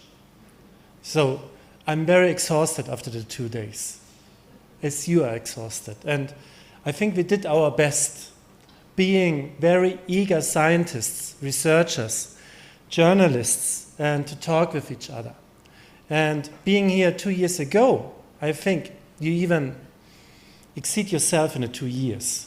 So how the university is growing and all the students are running around. It's so lively, and you're challenging yourself every day. And this is the most important thing. And being not only challenging, being a sportsman, sportswoman at the same time, to be fair to each other, to be in the discourse with each other and challenging the arguments and listening to each other. So that's really one point. And I said it 2 years ago, and I think you managed it. But we all have to remind ourselves, not only listening and trying to be like others, not saying, what they did in the 90s and the 70s, what they did in North and South, framing theory, I should do that, or gender.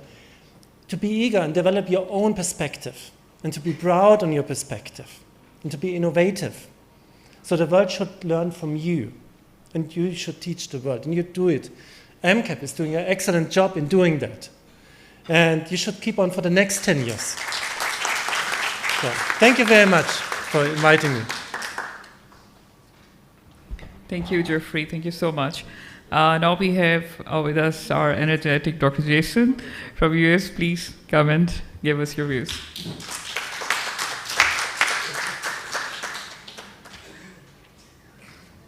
I was hoping I would be called last because I wanted to end on a really positive and simple note. So much of the conversation that we've had here has centered around AI. And what does it mean for the future of journalism? What does it mean for discourse? What does it mean for the economy? What does it mean for the existence of humankind? And so I thought, why don't I close with something from ChatGPT? And so what I did is I thought of 3 words and asked ChatGPT for 10 synonyms of each that described my experience here. And so I'll start with the first one. The word is amazing. The synonyms: incredible, astounding, breathtaking, spectacular, remarkable, mind-blowing, phenomenal, staggering, extraordinary, awe-inspiring.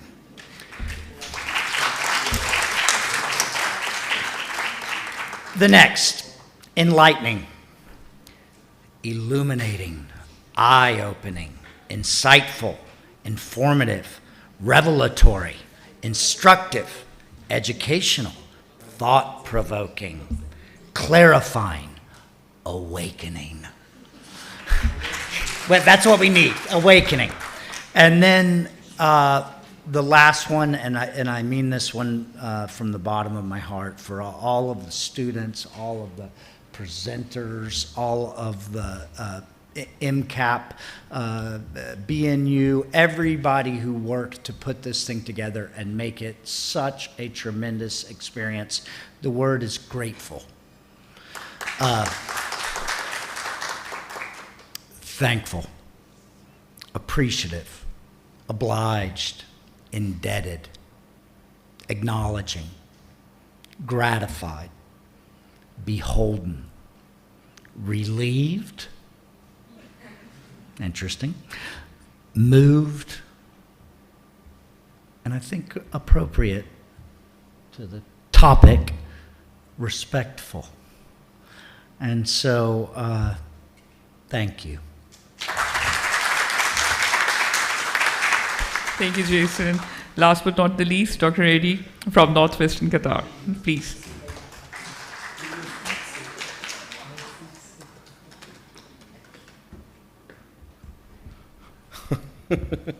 So I am what actually is between you and dinner.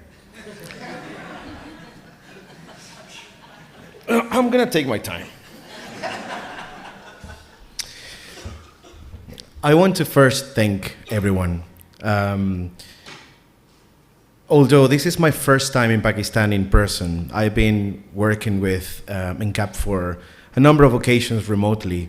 And you know, now I can attest for the quality of the research, the quality of the reflections, because I was here, but also I finally was able to experience the beautiful hospitality, the kindness.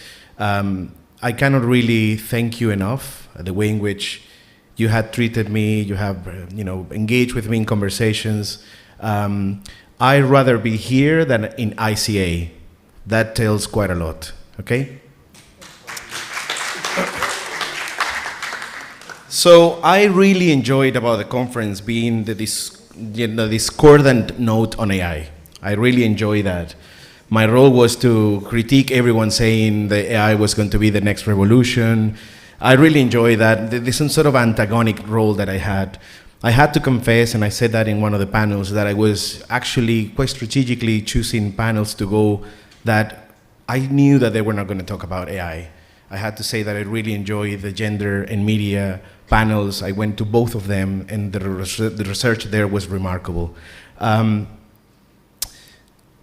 I'm supposed to say something clever, because all my colleagues have said something incredibly clever, and that's what we do. But I thought that I wanted just to kind of finish my remarks with a bit of a story, a personal story, which hopefully is going to provide you with the other end of the spectrum to what our colleague gave us today. And I think as a former journalist who had to report in my home country, Venezuela, for a number of years, and experienced similar, constraints, structural inequalities and injustices as a reporter, then I had to be in the role of the educator and the professor who had to really inspire students to continue pursuing this beautiful profession. And I had to say, we journalists always have the possibility to turn to the dark side. We always can go to PR. Of course, we always. This pays better. I have to admit that I did for a while, but that doesn't mean that at heart, I don't feel that journalism is still one of the best professions I have experienced in my life. So I'm going to say something about me being a journalist.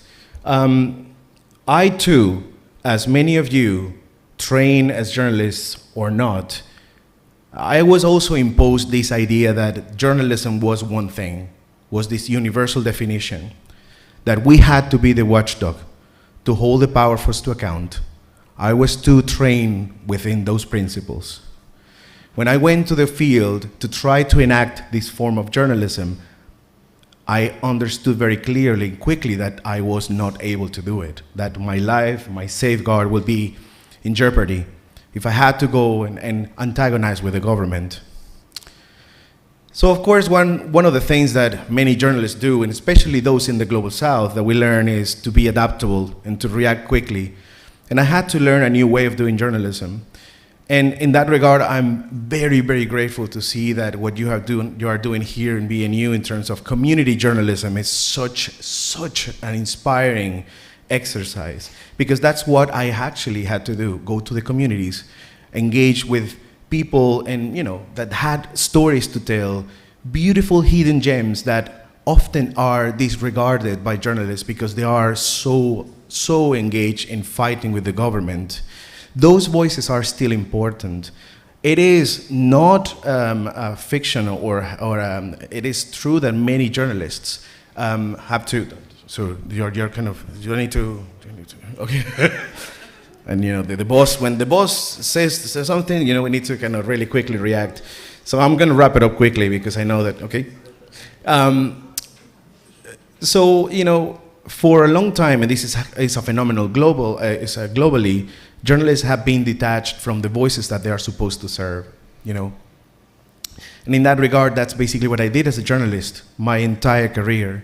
So there's still ways of doing journalism that are still relatively safe, and that still require you to do what we call in Spanish la lucha, the fight, the struggle. Still there, still within the communities, we need to struggle, we need to fight. And this is what I think I saw here: inspiring curiosity and appetite, intellectual curiosity and intellectual appetite. Thank you very much. Thank you so much.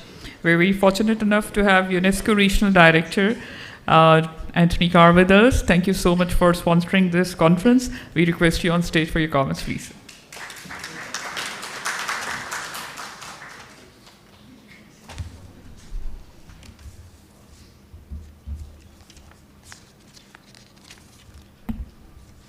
Okay, I know I'm the last one to speak, but I would like to also respond to some of the comments that raised by other colleagues. Now, first of all, I'm glad to be here in this occasion. So maybe let me introduce myself again. My name is Anthony Tam. I'm originally from Hong Kong, China. I'm currently leading the UNESCO office in Pakistan. Now, first of all, let me thank the organizer. This is a very important and timely moment that MCAP BNU and also in collaboration with several other agencies, including UNESCO, to have this event. I think this is crucial, and especially we talk about this, as you can see from this, about the media literacy for informed and connected societies. This is exactly UNESCO will be advocating for, for years in Pakistan. Now, I would like to also talk about my personal stories, because I think it will be interesting to hear more about my personal stories. So, now, first of all, I want to talk about as a journalist. So, I was trained in Hong Kong. I was trained as a journalist. My college degree is journalism and communication studies. So at that time, I chose to study this discipline. I think the major thinking is because I have curiosity. I believe all of you sitting here who are studying media education, you have the curiosity. Without this, you cannot be a journalist. And at the same time, I also see that as a journalist, I like thinking. I'm not talking about thinking without action. I like to think a lot. Whenever I see something, I will ask why. It's also linked to why I'm talking about curiosity. So that's why I studied journalism as my college degree. And I would say, in my years in college, I learned a lot of the theory of media. One of the lessons I remember is about ethics of media. I remember that when I first did my internship in a media newspaper, I struggled a lot because it seems that what I learned in college is different when I did my internship. Because when you talk about ethics, in reality, how much ethics you can adhere to. Linking to earlier on, talk about a lot of commercial consideration by the business, by your news agency. So it struggled a lot when I did an internship. So after my graduation of in a media and journalism school, then for me, I also have interest to be a teacher. That's why, as an educator, I study education. I was aiming to be a teacher, to teach students. In a particular subject, at that time, Hong Kong is very important, we call it liberal studies. So basically, it's an interdisciplinary study. It was introduced in Hong Kong. So basically, we look at issues.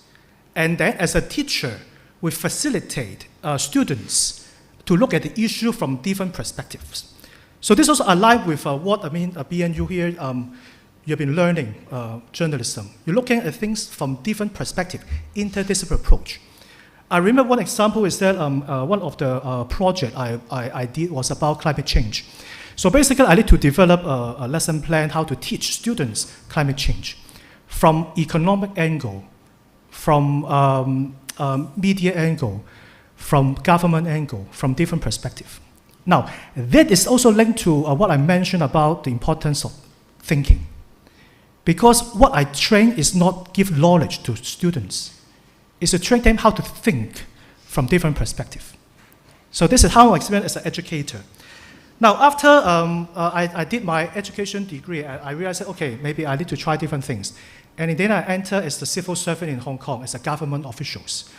At that time, I can give example, one of the work I did is to support the government in a policy review on an article. It's called Control of Obscene and Indecent Articles Ordinance.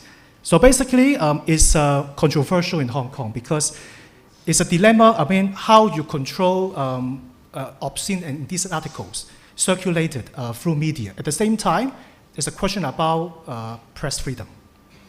So I have a lot of discussion at that time of what I did, different opinion from civil society, academia. What I learned is that it's very difficult because you will never have a policy it can please anyone. And in the end, the outcome is that the decision is there should be no change. No change, that means it's the best thing because no one will get upset. So this is what I experienced in the government is that, okay, sometimes even though, we have been doing a lot of policy improvement, but in the end, what is important is we need to listen to different opinion, different stakeholders. And sometimes, even though we want to move forward on something, but in the end, because of different obstacles, we cannot do it. So lastly, now I'm as a UN officials working in the United Nations. What I can see is that my life trajectory, basically my previous work as a journalist, educator, and working in the civil service and government can help me to do my job now in UNESCO. Because UNESCO, basically what I'm doing every day is I bring everything, my experience together in my everyday life. Because every day I need to work on media issues. UNESCO, we also work on education at all levels of education. And we are dealing with the government, giving upstream policy advice to the government in Pakistan. For example, recently we've been working with the government on national AI policy, giving feedback on the policy. So this is my life story. But my point I want to make is that whatever you do, especially for most of you, you are working in media, this area. But though I'm quite surprised, for these submissions, only one submission on media and education, which is also I think this is one of the important areas that I think for the future generation to look at media. So for me, I would like to also here to indicate that now the world is changing so fast. And every day in my work, I have to deal with different challenges. I believe everyone as a media practitioners, you also face the same. Now the question to us is, how do we adjust ourselves in this changing environment? Now one critical point I would like to emphasize is about, you can see this point about media literacy. Now this is concept I think is critical and crucial, and I'm glad that this year, this international conference, we take this as an important topic to discuss.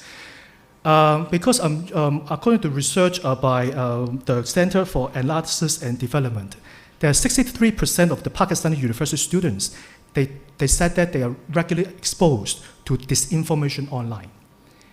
This is an alarming figure. That means that a lot of issue, disinformation, you have to distinguish the fake news online. Now, so what we can do? Now, I would like to end my speech in 3 messages, give you 3 messages. Now, even though I'm not here yesterday, but I've been talking to different colleagues and also to understand, one of the topic that raised yesterday is about this gender and media role. I think this is also important, as one of the colleagues mentioned about this section.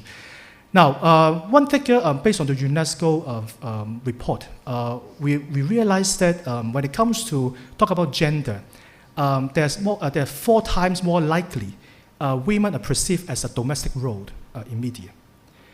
And at the same time, over 73% of the women journalists in our research, they indicated they have a certain level of online harassment experience. Now, so what we can do, particularly at this age, there's a lot of different disinformation. So that's why this media information literacy is really crucial, particularly for those youth and women, because it helps us to let them have skills and competencies in assess, evaluate, and also to create information responsibly. Now, this is something, is important. As you all know, all this AI, ChatGPT, this is based on a large data. So that means that for us, it's important how we generate data, which is responsibly. Now, the second key message I want to mention is that there's a need to really promote more culturally relevant digital content. Now, as I mentioned, UNESCO, we're doing education, we're doing communication. Another important area we're doing is about culture. Now, when it comes to culture, one of the observations we have is that sometimes in the media, usually they focus on the mainstream culture. So in many occasions, they may have a limited exposure to the indigenous or local culture, which is still important for every cultural context. Particularly, one colleague also mentioned about this community media. I think this is important because community media, exactly, they can have this role to support how to preserve this local and indigenous culture. And UNESCO, we also have been supporting community radio in this area to ensure that, to help them have capacity to build this kind of culturally relevant content, and also ensuring that they can keep this culture relevant for the next generation. Now, my third message I want to also mention is we are all here, and this is important that we need to work together, particularly on media information literacy, to protect our freedom of expression and access to information. Now, when you talk about freedom of expression and access to information, now this is also linked to closely, I mentioned about the disinformation issue. Now, there's many occasions, particularly in different governments, when they talk about disinformation, the immediate reaction is how to restrict, control media. But for us, what I've been advocating for is how to not restrict media. Rather, we need to look at how we can support the media so that we can combat against disinformation and misinformation. So that's what is also one of the important things I also emphasize is that independent media, they also play an important role in this area. And at the same time, UNESCO, we're also advocating for this UNESCO guideline for the governance of online platforms.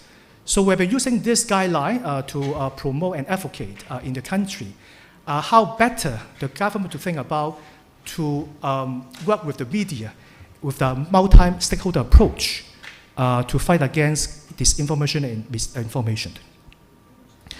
Now, to conclude, UNESCO, we have a constitution with a focus on building peace for men and women. I deeply believe when it comes to media, education, media, you play a very important role to bring peace, social cohesion to the community. How do we do so? First of all, as I mentioned earlier on, you have to use your brain, think critically. So as a reminder, media and information literacy, this is important than ever.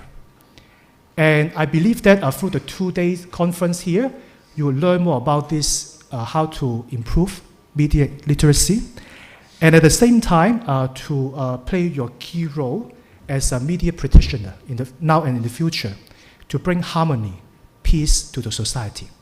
Thank you very much all. Thank you. Thank you very much. Now I'd request Dean BNU and President MCAP, Dr. Bushra Hamidur Rahman, for the vote of thanks. Ma'am, please.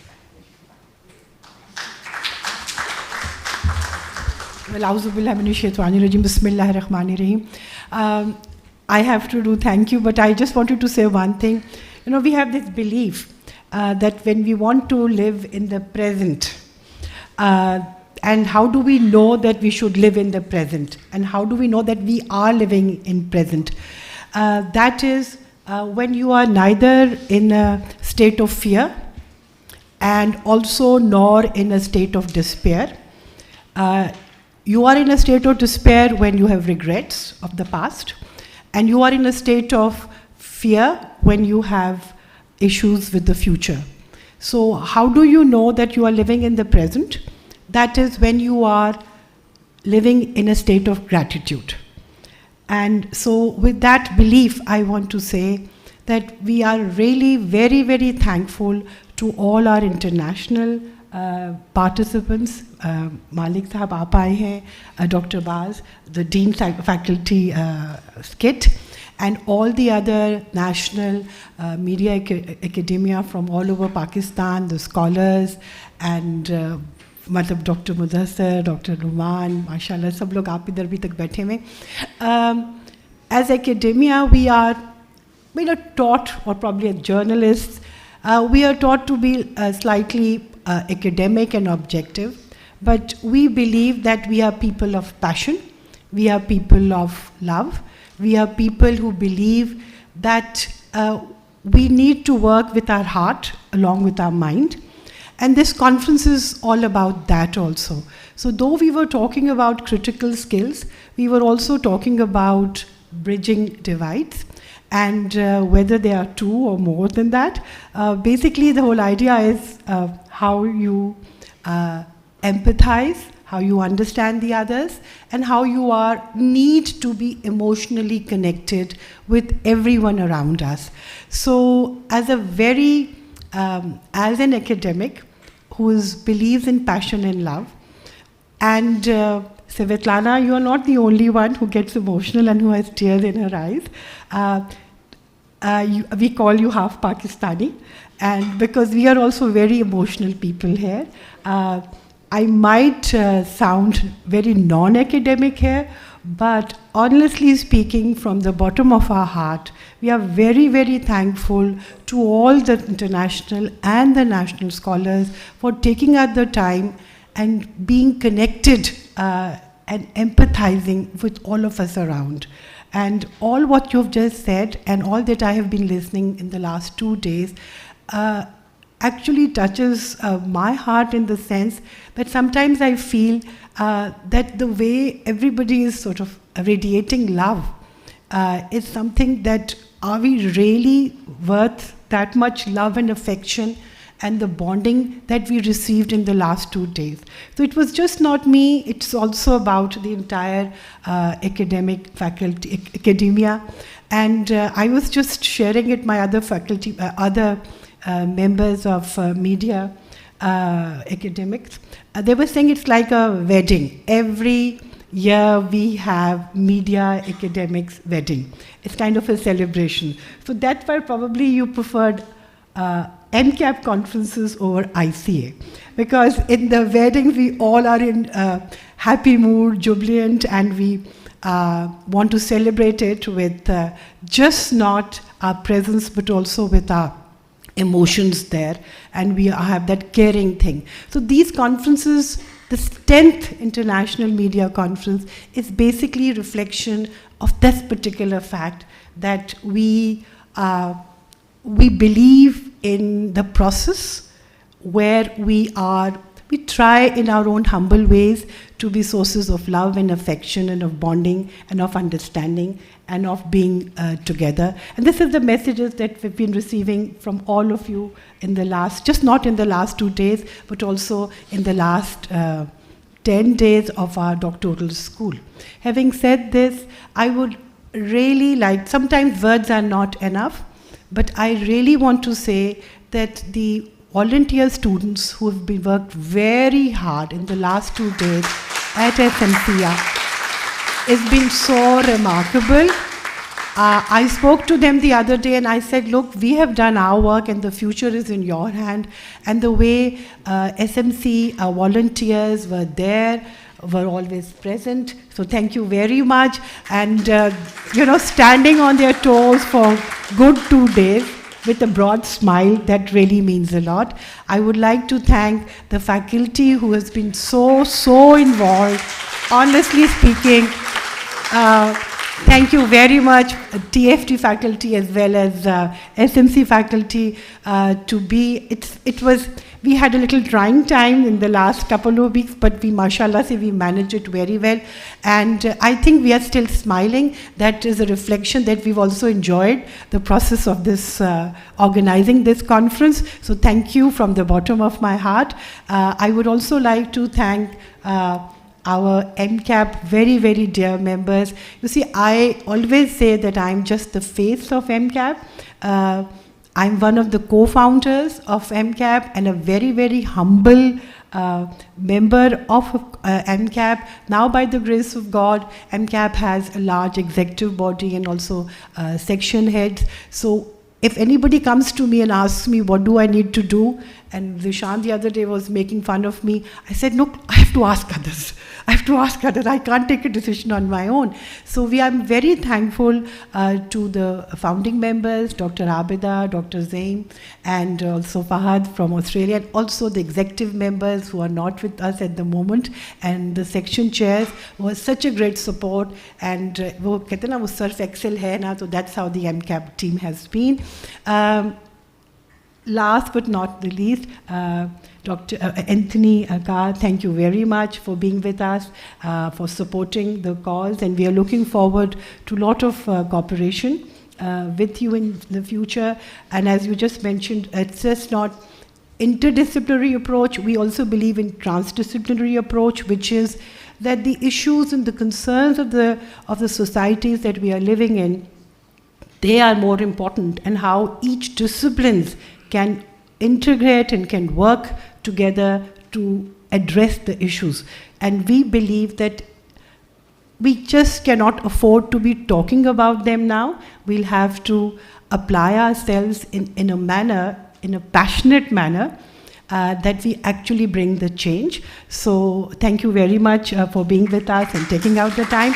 With that, I'd like to say thank you to Professor Kawal Khalid, who has also been with us, and also all the other faculty members, Shiraz and the media practitioners, everyone who was here with us from all the universities. Thank you again. And I'm very sorry if I've missed out on something. Take care. Thank you very much, Dr. Bushra. Please stay on the stage. I'll request for a group photo with President MCAP. All the faculty members, please join us. Dr. Sadia, the spirit behind her. Dr. Shazia. Thank you.